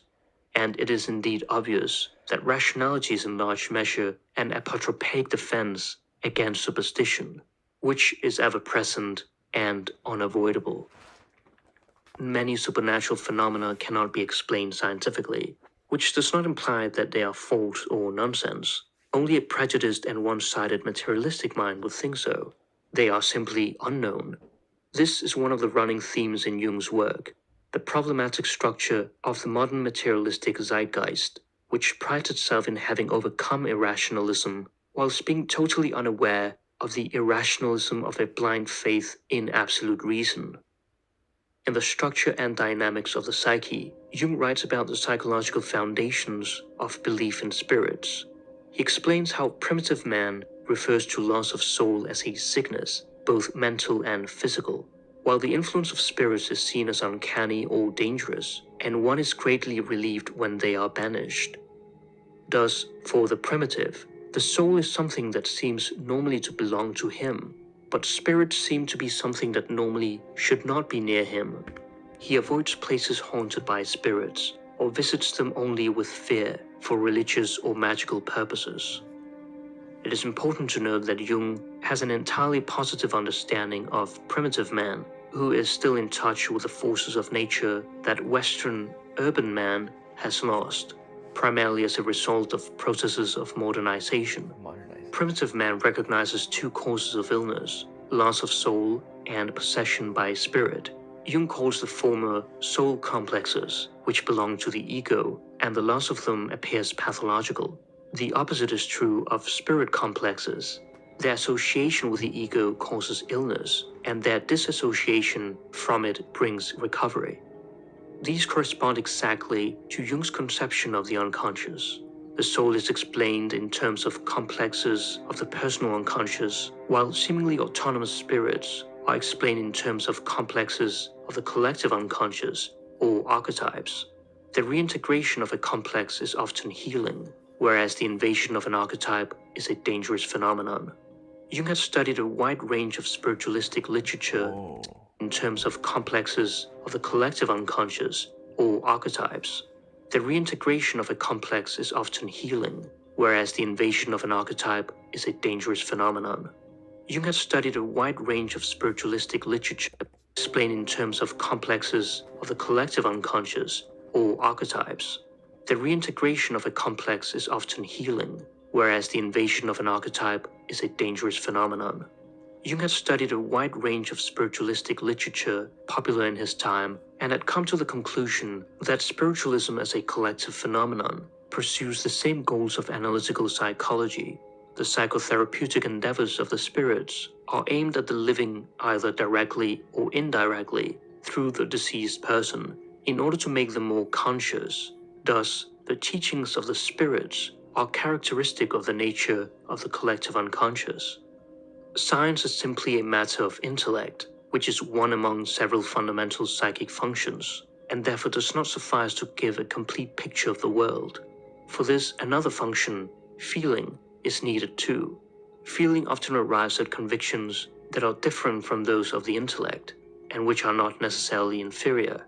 So, we have every reason to grant our intellect only a limited validity, but when we work with the intellect, we must proceed scientifically until one is presented with irrefutable evidence. During the first half of his career, Jung was not as interested in the question, do ghosts really exist, but rather, who is it that sees a ghost? Under what psychic conditions does one see it? What does a ghost signify when examined for its content as a symbol? To Jung, what mattered was the reality of the experience, and in this, he took his patients very seriously. Jung described spirits as the exteriorized effects of unconscious complexes, and stated, I see no proof whatever of the existence of real spirits, and until such proof is forthcoming, I must regard this whole territory as an appendix of psychology. Many years later, however, Jung's opinion changed. He writes, after collecting psychological experiences from many people and many countries for 50 years, I no longer feel as certain as I did in 1919 when I wrote this sentence. To put it bluntly, I doubt whether an exclusively psychological approach can do justice to the phenomena in question. Not only the findings of parapsychology, but my own theoretical reflections, outlined in On the Nature of the Psyche, have led me to certain postulates which touch on the realm of nuclear physics and the conception of the space-time continuum. This opens up the whole question of the trans-psychic reality immediately underlying the psyche. Though often used interchangeably, we may draw a subtle difference between ghosts and spirits. Ghosts can be seen as imprints of energy, or after-images tied to a space. They seem to have unfinished business on Earth, hence the strong ties to a certain place. Oftentimes, they are not aware that they are dead, and their death is usually a tragic or violent one. A ghost is a lingering presence of a dead person, and is associated with hauntings. Spirits, on the other hand, can be described as souls of humans and other sentient beings like animals who have died and have moved on to a spiritual realm. They are conscious and active. In a foreword to Stewart Edward White's The Unobstructed Universe, Jung writes, our world of consciousness and the beyond together form a single cosmos, with the result that the dead are not in a different place from the living. There is only a difference in their frequencies, which might be likened to the revolutions of a propeller. At low speeds, the blades are visible, but at high speeds they disappear. In psychological terms, this would mean that the conscious and the unconscious psyche are one, but are separated by different amounts of energy. The beyond is this same cosmos, but without the limitations imposed on mortal man by space and time. Hence it is called the unobstructed universe. Our world is contained in this higher order and owes its existence principally to the fact that the corporeal man has a low frequency, thanks to which the limiting factors of space and time become operative.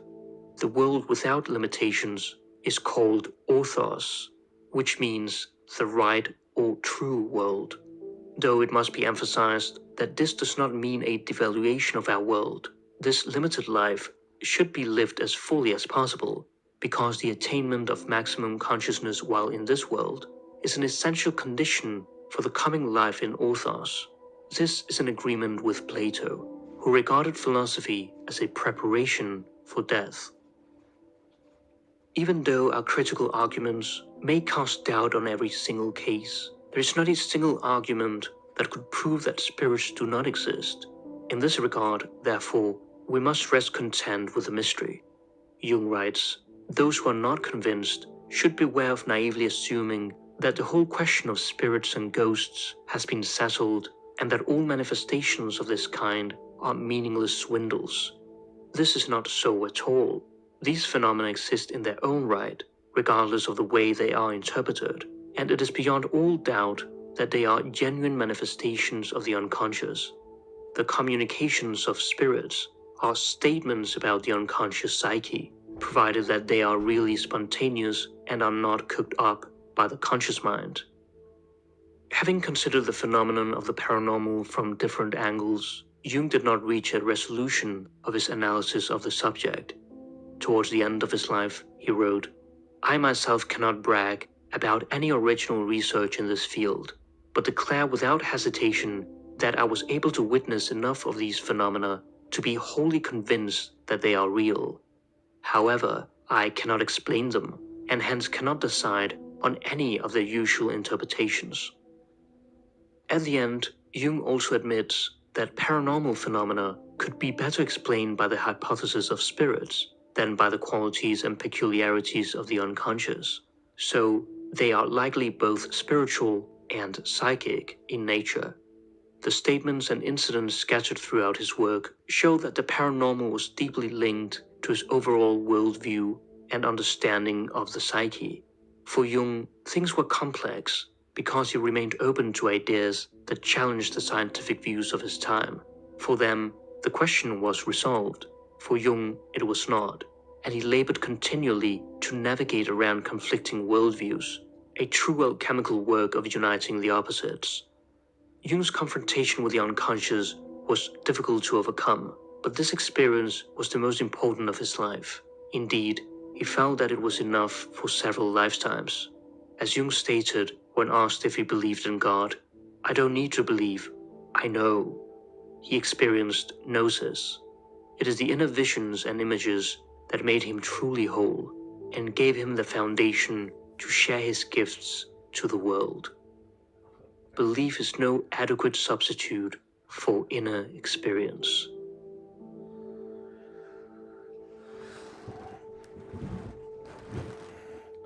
I don't need to believe. I know. That's cool.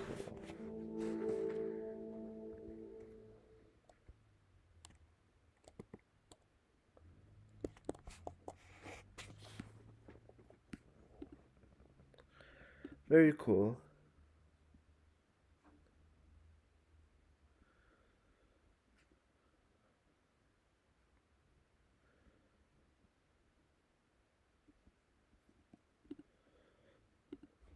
Not all those who wander are lost. Confusion, wandering, isolation, darkness, disorientation all evoke the labyrinth, a complex network of paths in which it is difficult to find one's way out. Or do they? Today, the term labyrinth is used as a synonym for maze. which is technically incorrect. As we'll see, the labyrinth's original meaning has been entirely distorted, which is only to be expected from such a perplexing symbol. The labyrinth is an archetype, a primordial image that dates back to the Bronze Age, around 2500 to 2000 BC, making it one of the oldest symbols. The earliest labyrinths are found in petroglyphs of prehistoric origin, mostly around Europe. In the Spanish province of Galicia, many labyrinths appear, some with carvings of deer and other wild animals, perhaps magical symbols for the hunt. In Castilla y León, 2 great rocks are seen with 3 bizarre labyrinths each. In Naguane, Italy, a labyrinth from the Iron Age is surrounded by crowds of warriors. In the tomb of Sardinia, we find a labyrinth located in a tomb, suggesting that it might have been a symbol of rebirth or the afterlife. And in a labyrinth of Camonica Valley, a man is depicted standing with his arms raised in prayer. These, among many others, can be considered as the first prototypes.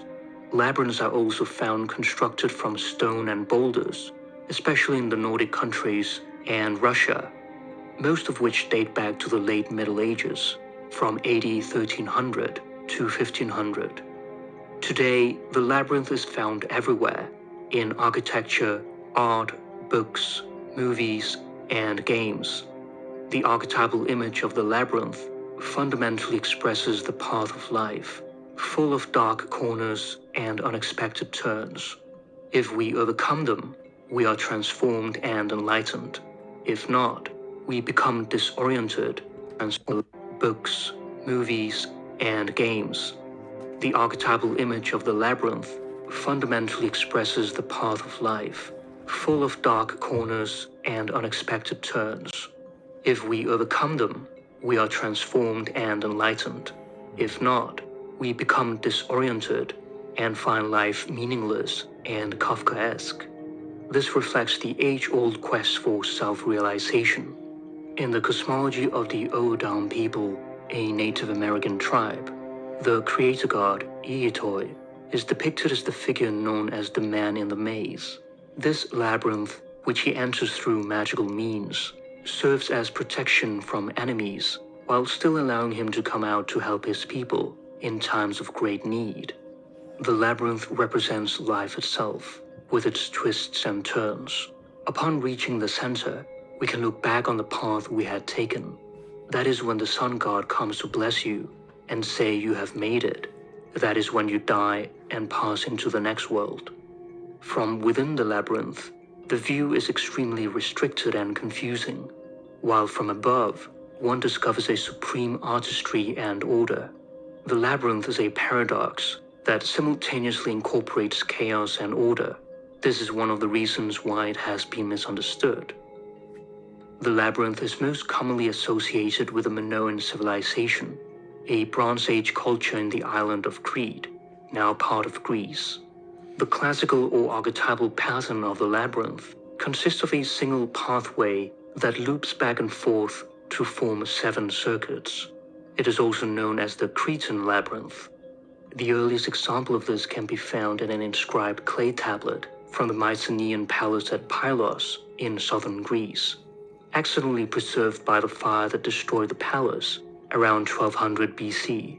On the back of the tablet is written, "1 jar of honey to all the gods, 1 jar of honey to the mistress of the labyrinth," possibly referring to Ariadne.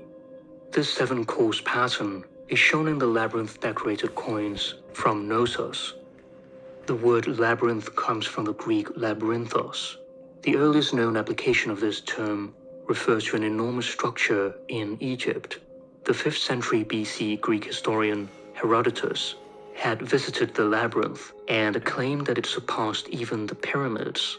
Wow. He employs the term as though it were a generic concept to describe a large, awe-inspiring, skillfully built stone complex.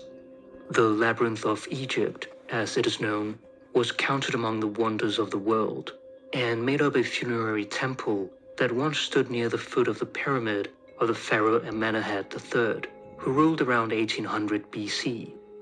It was only through later historians that a connection was made between the Egyptian labyrinth and the maze motif, albeit a modest precursor of the maze. The 1st century BC historian Diodorus of Sicily wrote that a man who enters the labyrinth cannot easily find his way out, and a century later, Pliny the Elder called it a bewildering maze of passages, and stated that the Cretan labyrinth was but an imitation of the Egyptian labyrinth, 100 times smaller. Thus, for the first time, the labyrinth was compared with the confusing passageways associated with a maze. The descriptions of these later authors of such paths are not accounts of personal experiences, but reflect the development of ideas now linked to the labyrinth concept.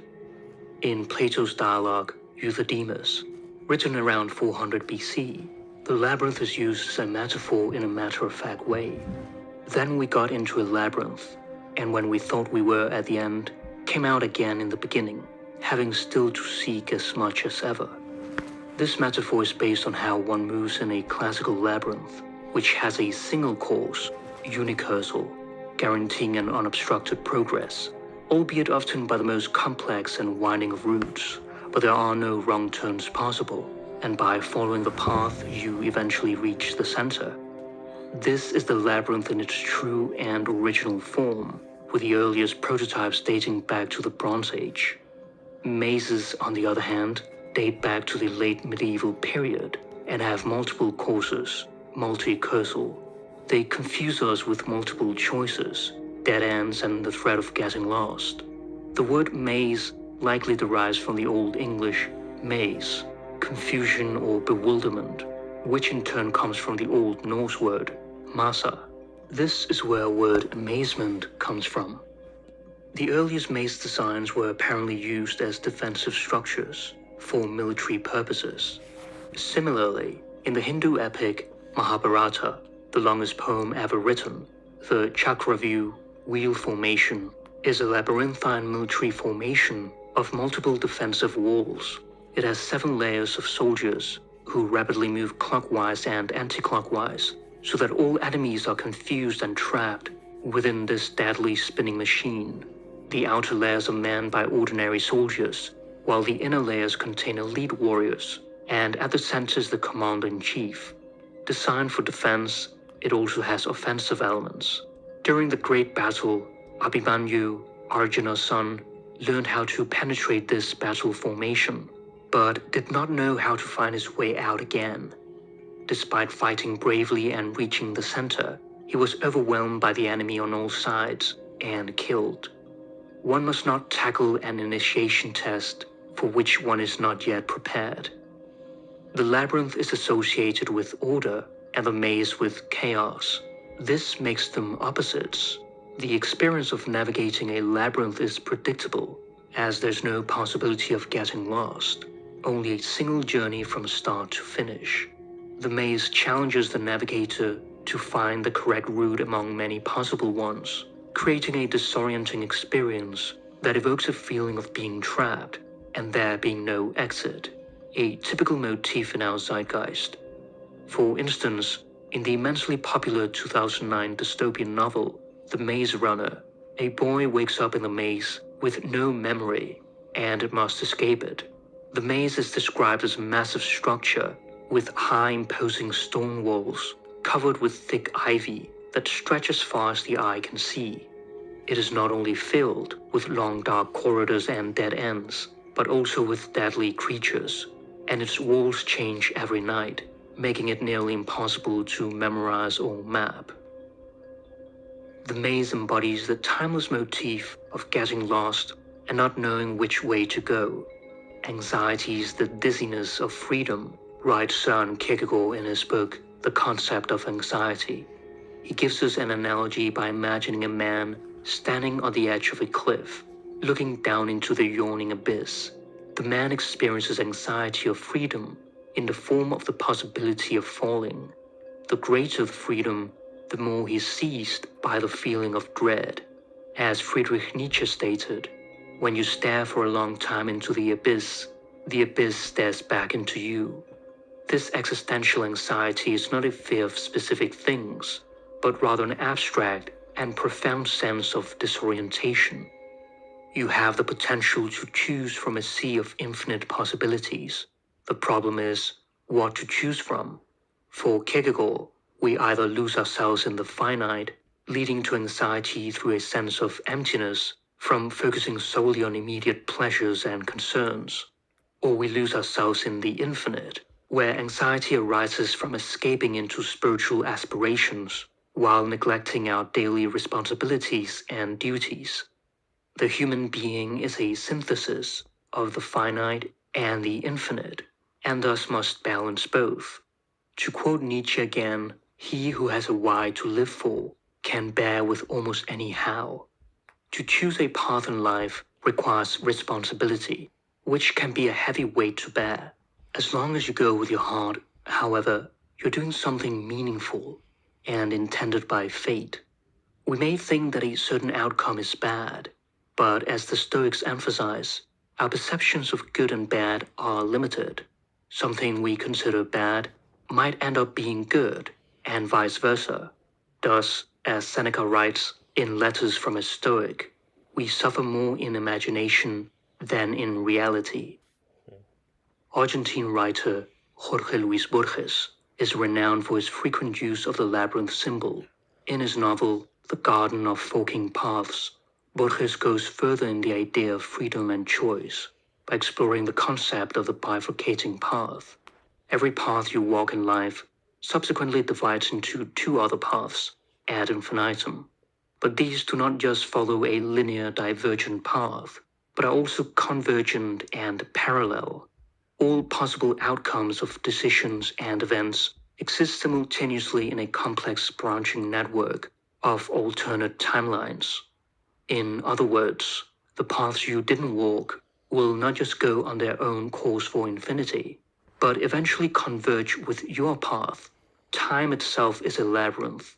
It is the metaphysical world in which we are all embedded in. There's no need to build a labyrinth when the entire universe is one. To better understand the enigmatic symbol of the labyrinth, we must look into its origins in Greek mythology. King Minos of Crete prayed to the sea god Poseidon for a divine sign to prove his right to rule. Poseidon sent a magnificent white bull from the sea, which Minos was supposed to sacrifice in honor of the god. Enchanted by the bull's beauty, Minos decided to keep it and sacrifice a different bull instead. This act of defiance angered Poseidon. To punish Minos for his deceit, Poseidon caused his wife, Queen Pasiphae, to fall madly in love with the bull. Pasiphae's desire was so strong that she enlisted the help of Daedalus, the archetypal master craftsman, to construct a wooden cow for her, allowing her to mate with the bull. The union between Pasiphae and the bull resulted in the birth of Asterius, the Minotaur, literally the bull of Minos, a creature half man and half bull. In classical art, it is depicted with the body of a man and the head of a bull. In later developments, it is shown with a man's head and torso on a bull's body, reminiscent of a centaur. As the Minotaur grew up, the terrifying beast became increasingly violent and started to devour people. This served as a constant reminder of Minos disobeying the gods.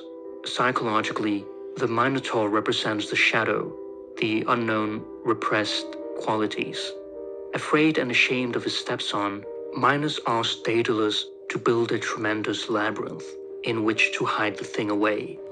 So intricate was the invention that Daedalus himself, when he had finished it, was scarcely able to find his way back to the entrance. This served the king well, enabling him to dispose of his enemies, while also hiding and feeding the Minotaur, who would now only eat humans. When Minos' eldest son came of age, he traveled to Athens to partake in the so-called Panathenaic Games. Somehow, he died, and Minos blamed Athens for his loss.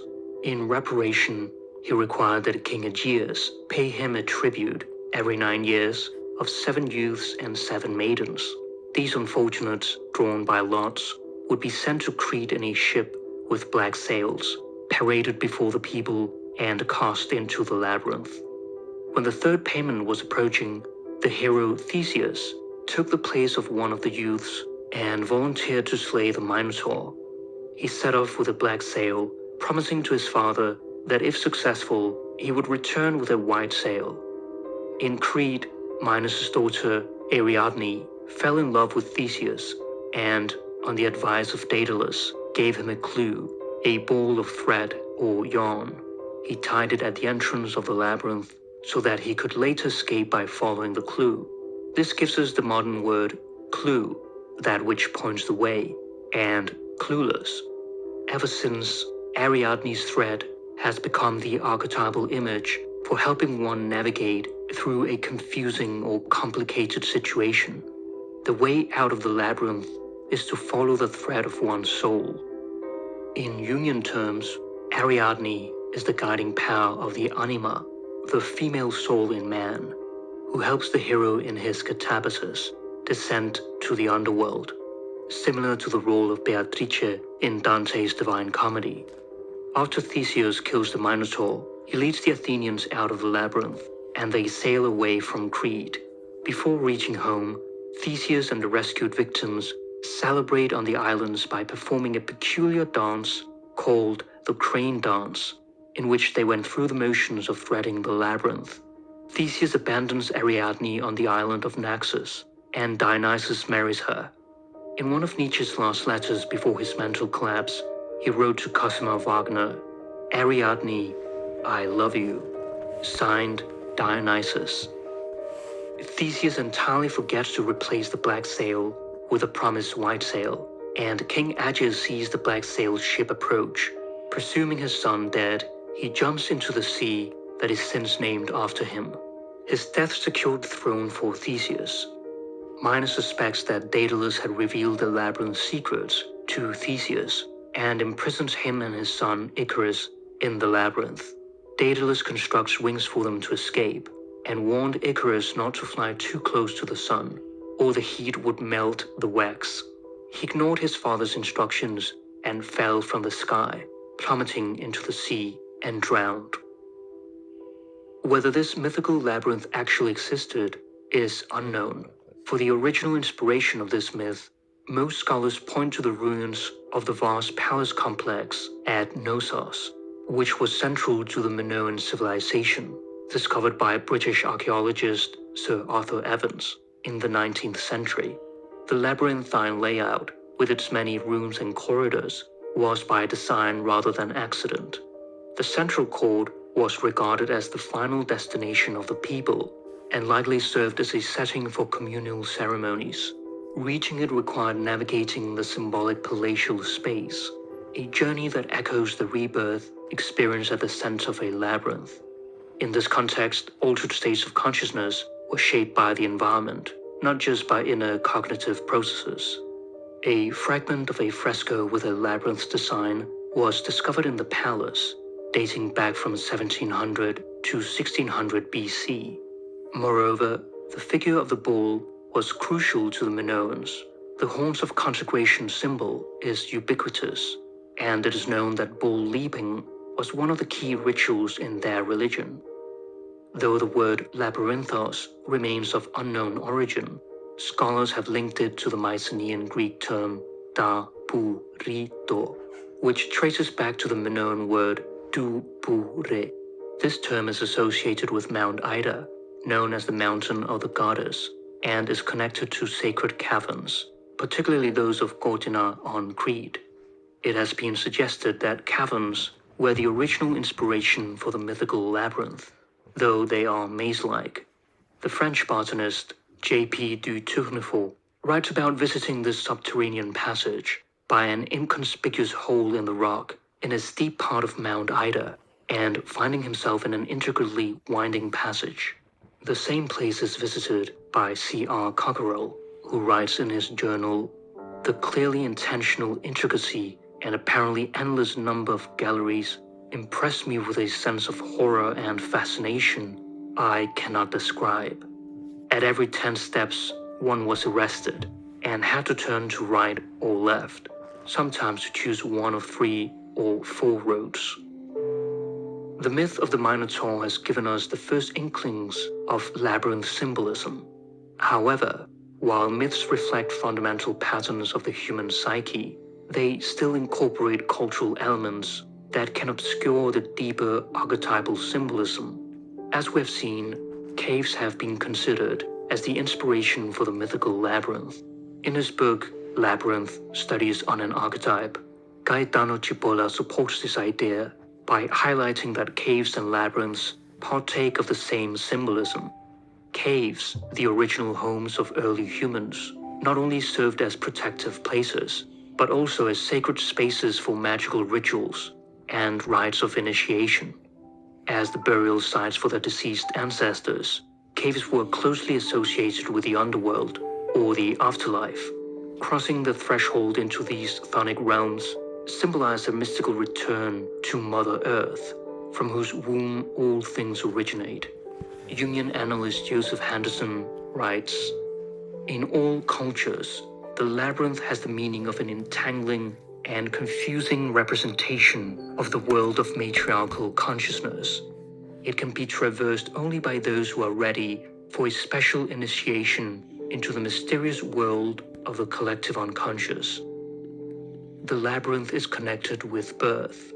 Spirals and meanders, precursors to the labyrinth, have been found among the cave paintings of prehistoric peoples, often incised on or near goddess figurines and carved animals.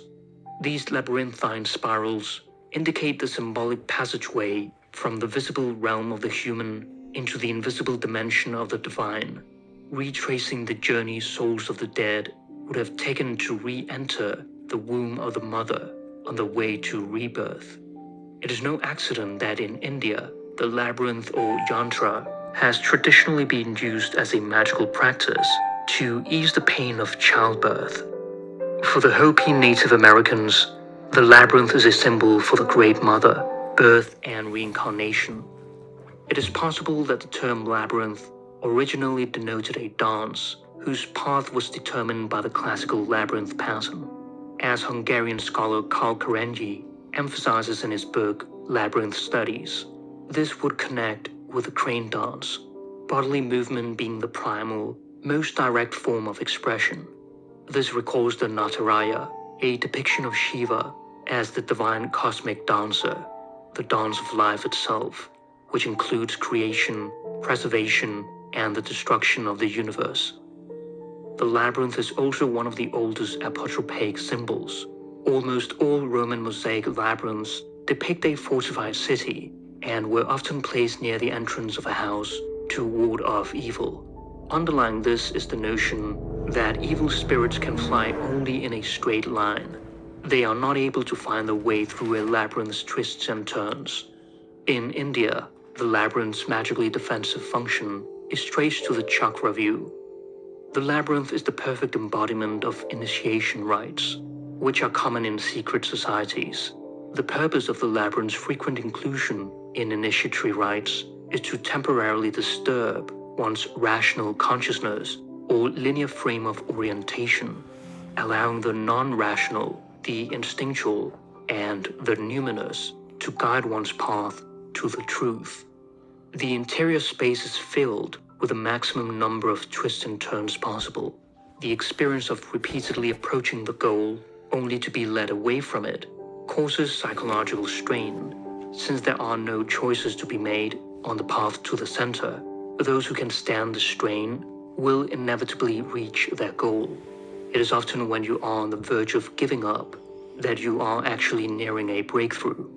In a labyrinth, one does not lose oneself, one finds oneself.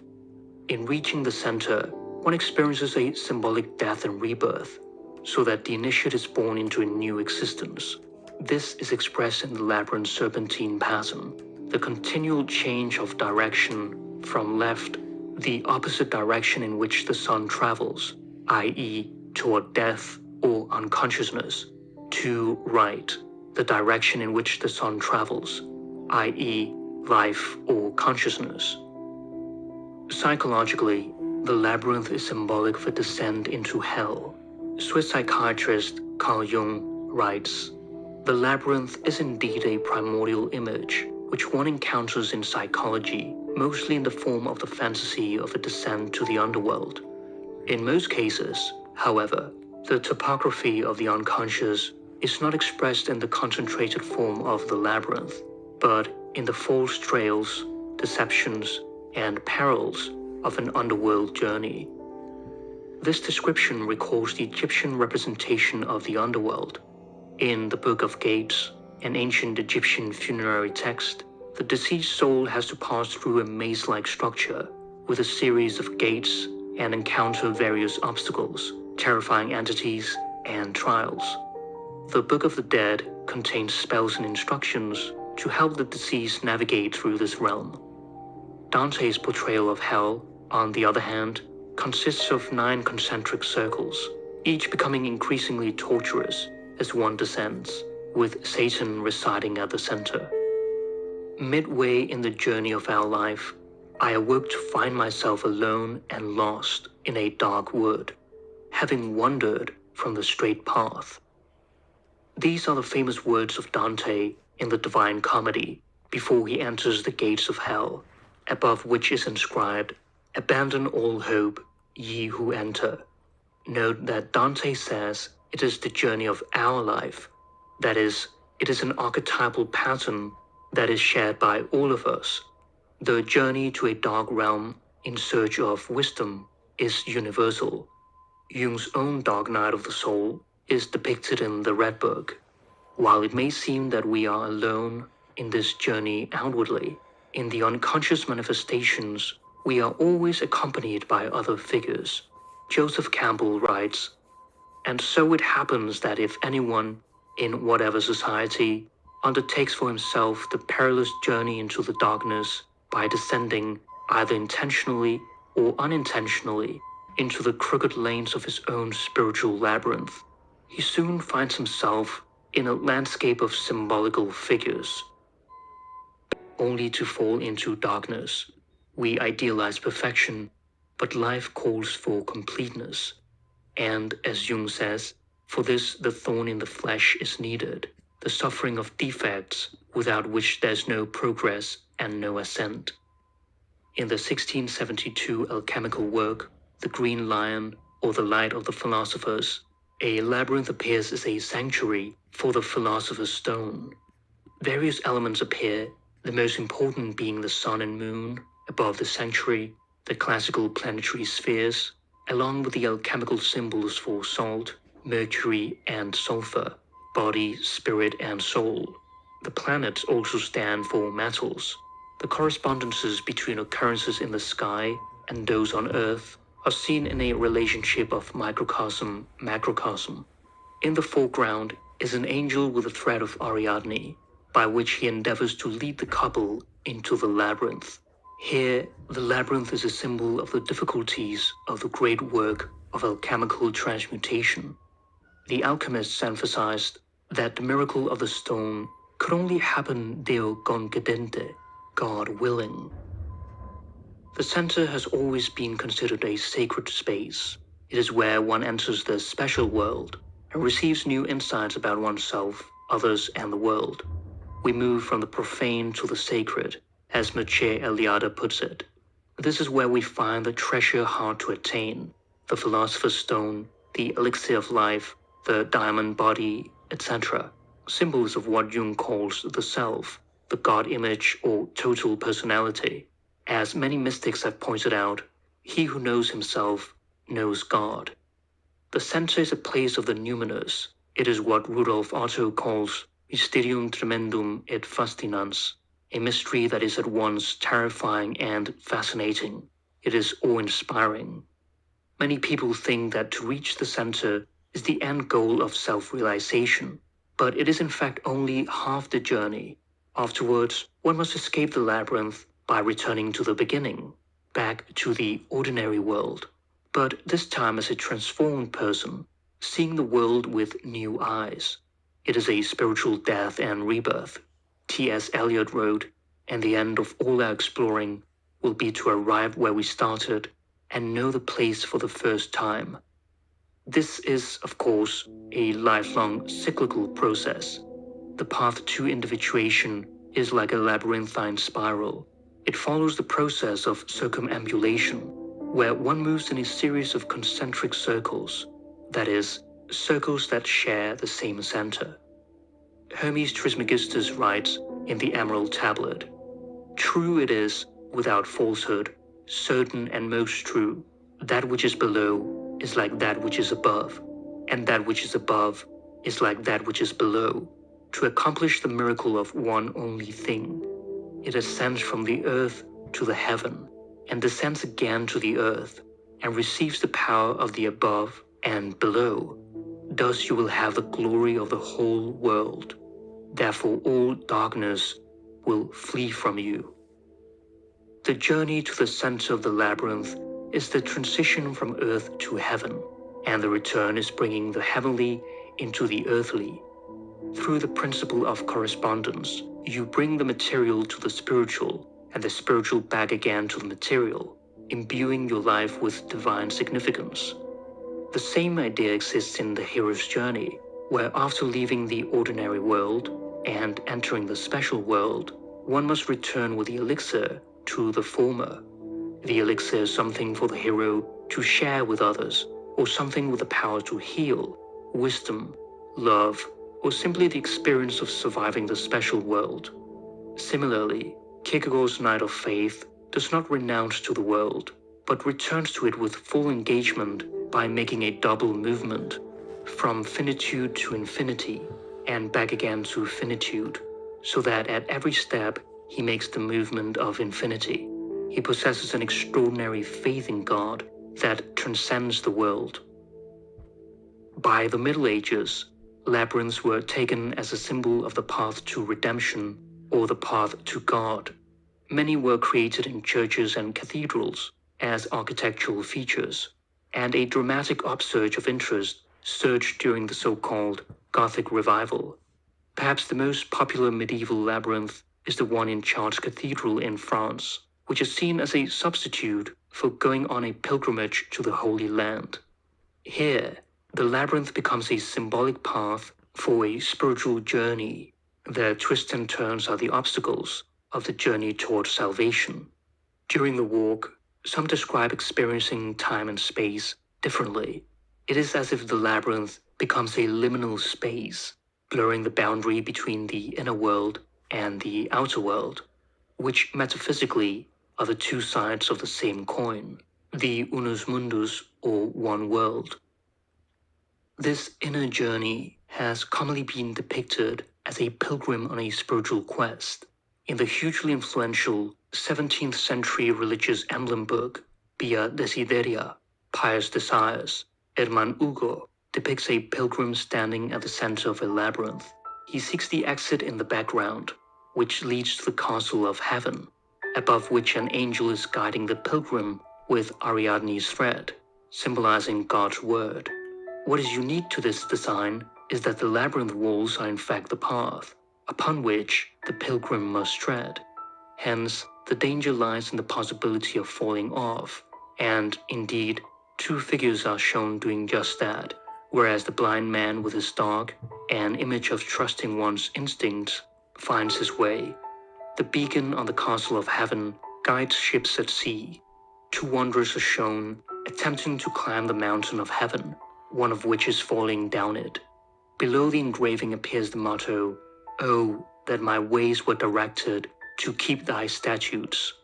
In Matteo Silvacci's 1542 woodcut, Labyrinth of Earthly Love, appears Pluto, king of the underworld, in the flames of Mount Etna, with a banderole pointing to the entrance of the labyrinth that reads, "First Gate." In the other banderoles is inscribed, "Lust is burning," and "Self-love." The center bears the inscription, "Up unto the face of God." Changing the scene from hell to heaven, the labyrinth of divine love emphasizes the love of God and complete absorption in God. In his 1623 book, Labyrinth of the World and Paradise of the Heart, Czech writer John Amos Comenius depicts an allegory of a pilgrim's journey through a city, which represents the labyrinth of the world. The protagonist, referred to as the pilgrim, seeks understanding and meaning in life, in a society plagued with confusion and moral corruption. guided by Mr. Ubiquitous and Mr. Delusion, symbols of curiosity and deception. The pilgrim encounters people consumed by vanity, greed, and moral corruption. As he witnesses the pursuit of power and status at the cost of integrity, he becomes disillusioned. Then Christ appears to the pilgrim so that he may be a light in the world and guide others. The pilgrim discovers that true peace is found within, in the paradise of the heart. And while the world is indeed a labyrinth, the heart can be a paradise when it is aligned with God. Similarly, John Bunyan's The Pilgrim's Progress, published in 1678, follows Christian, a pilgrim weighed down by a heavy burden, symbolizing sin, who leaves everything behind to seek salvation. Directed to the narrow gate, he is pursued by Obstinate and Pliable, who intend to bring him back, but he refuses to return to the city of destruction.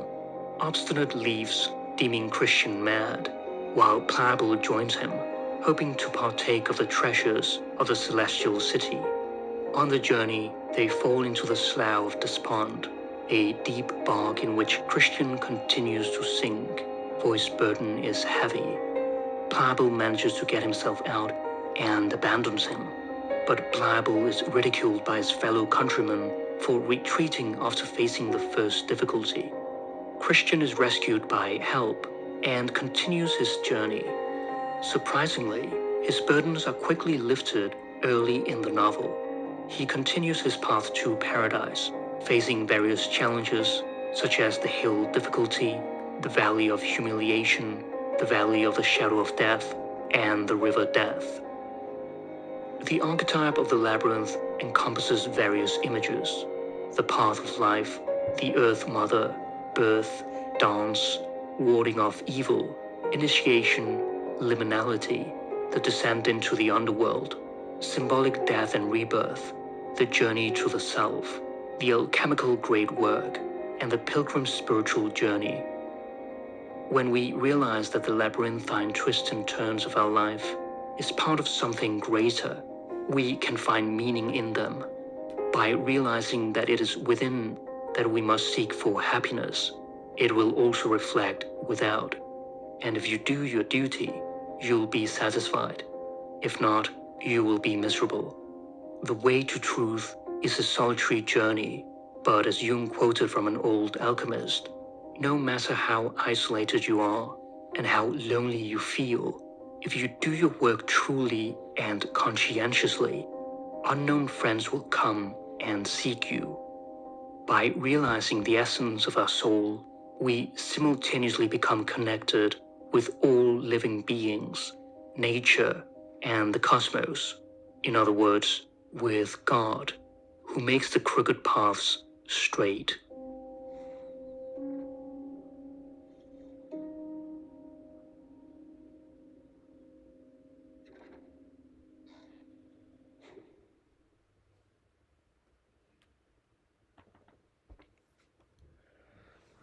Animals have been an integral part of human existence since our earliest origins.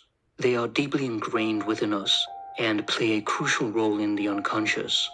Our ancestors created prehistoric cave paintings of animals in the dark with limited visibility, making the earliest art and reflecting early consciousness.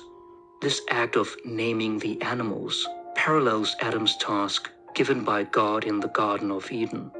The human dominion over the animal kingdom is found in the ancient motif of the master of animals, which shows a human taming wildlife. In the Middle Ages, bestiaries were popular medieval books featuring animals and mythical creatures like dragons, unicorns, and phoenixes. Each was given a symbolic meaning in the context of Christianity. For example, the pelican was associated with self-sacrifice.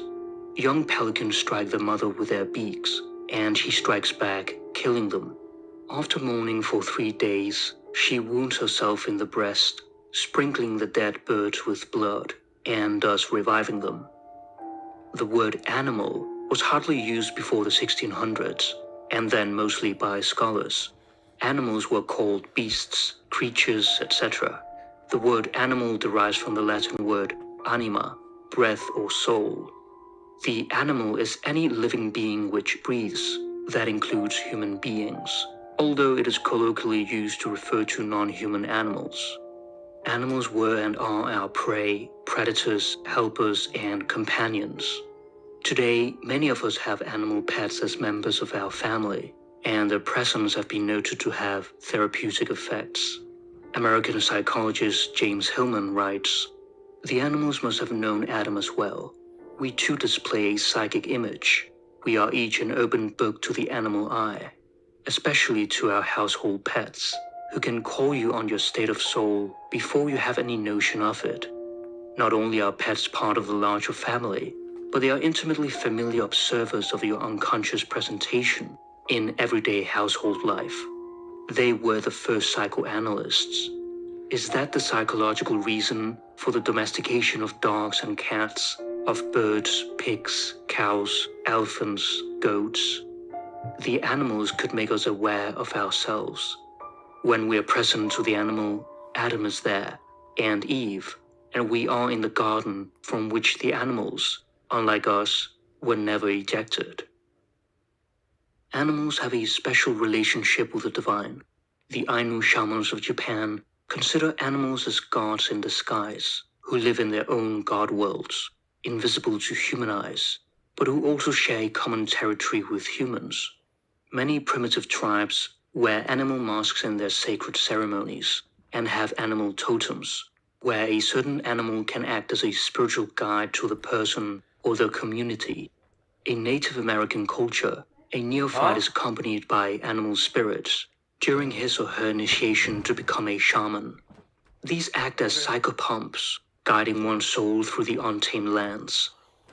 Swiss psychiatrist and psychologist Carl Jung frequently remarked that animals embody the divine aspect of the human psyche. Really? Animals are deeply connected to a secret order within nature itself and the absolute knowledge of the unconscious, living according to their own inner laws, beyond human notions of good and evil.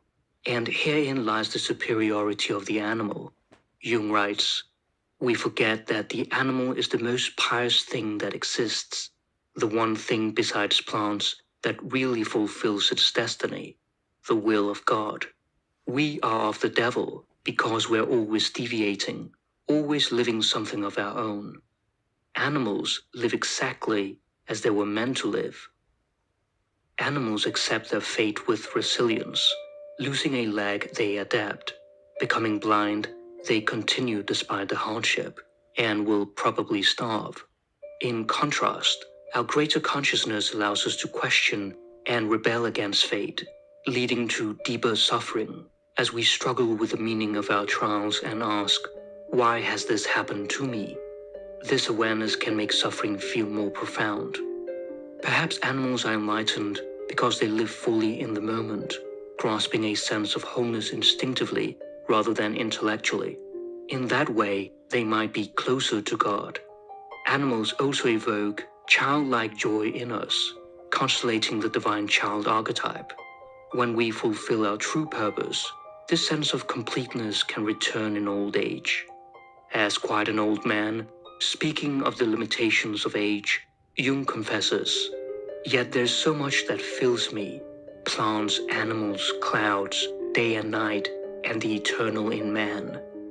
The more uncertain I have felt about myself, the more there has grown up in me a feeling of kinship with all things." With animals, the continual succession of generations brings no change. They appear to share the fundamental nature of creation, its repetitious, rhythmic stability. Animals are eternal forms walking around.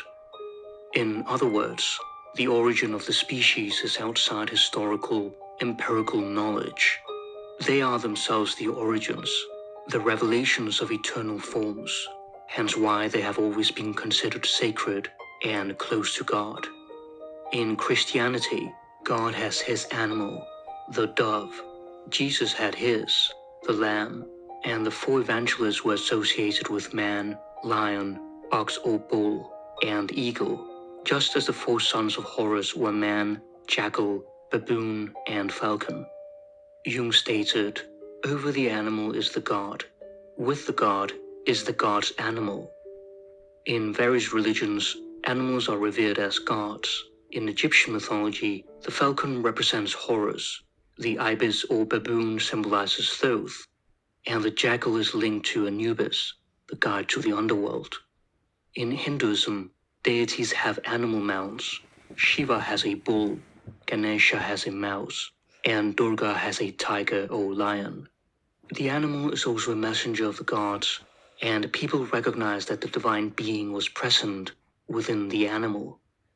The reason we must give so much attention to animals in our unconscious is that they represent forms of life that are still in touch with a form of absolute knowledge. They are the ones who can lead us to this source of natural life. Theriomorphic symbols, that is, gods or beings in animal form, are very common in dreams and unconscious manifestations. This symbolism arises out of the primal, chthonic aspect of nature, that deep source in the unconscious that was reduced to an aberration by Christianity, yet set at the center of a process of redemption by the alchemists. When animals appear in our unconscious, they typically symbolize our instincts, though it is more complicated than that, as each animal has a different instinctual impulse, which is based on biological survival, but also on instinctual images or archetypes. It is the latter that provide us with the symbolic patterns of the collective unconscious and help us to understand our own psyche. We belong to the animal kingdom, and knowing this is part of the individuation process, the journey towards wholeness. Yet, we seem to have forgotten our roots. Each of us is like an ark, a microcosm containing the animals. The 3rd century Christian scholar Origen writes, "Understand that you have within yourself herds of cattle, flocks of sheep and flocks of goats, and the birds of the air are also within you. Do not be surprised if we say that these are within you, but understand that you are another little world." According to Jungian analyst Marie-Louise von Franz, animal stories seem to represent the deepest and most ancient form of archetypal tales. We anthropomorphize animals because they reveal certain emotions in us, that is, our animal instincts. What is out there displays our inner self, so the study of animals affords great self-knowledge. From a psychological standpoint, animals appearing in stories are symbolic animals, for the animal is the carrier of the projection of human psychic factors. It is important to emphasize that projection occurs unconsciously, an idea that is frequently overlooked. Each animal appears with a certain quality, such as the cunning fox, the dangerous wolf, the magical and transformative frog, the noble lion, the intelligent crow, the wise owl, the protecting bear, etc. The 6th century BC Greek storyteller Aesop is credited with a collection of fables featuring anthropomorphic animal characters. Symbolic animals are recurring characters in fairy tales, which von Franz considers the purest and simplest expression of collective unconscious psychic processes. These animals often appear as symbols of the self. She writes, "From the fact that the self appears in animal form in the dreams and visions of medicine men and creative individuals, it is clear that it is first perceived as a purely instinctive unconscious force, greater and more powerful than the ego, but entirely unconscious. It embodies the complete wisdom of nature, yet does not possess the light of human consciousness." Our unconscious projection of animals onto the stars reflects their deep wisdom and profound connection to the human psyche. Symbolic animals are, of course, an application of human terms projected onto an animal that is simply being itself and following its own laws. We do not pretend to study animals just as they are. In our case, it is much more important for us to realize the impression each animal makes on the human being.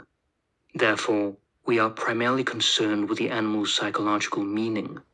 However, the biological facts must also be correctly considered, such as if the animal belongs to a warm or cold-blooded species, if they are vertebrates like mammals, birds, reptiles, fish, who possess a cerebrospinal system, the brain and the spinal cord, or invertebrates such as insects, crustaceans, snails, worms, jellyfish, etc.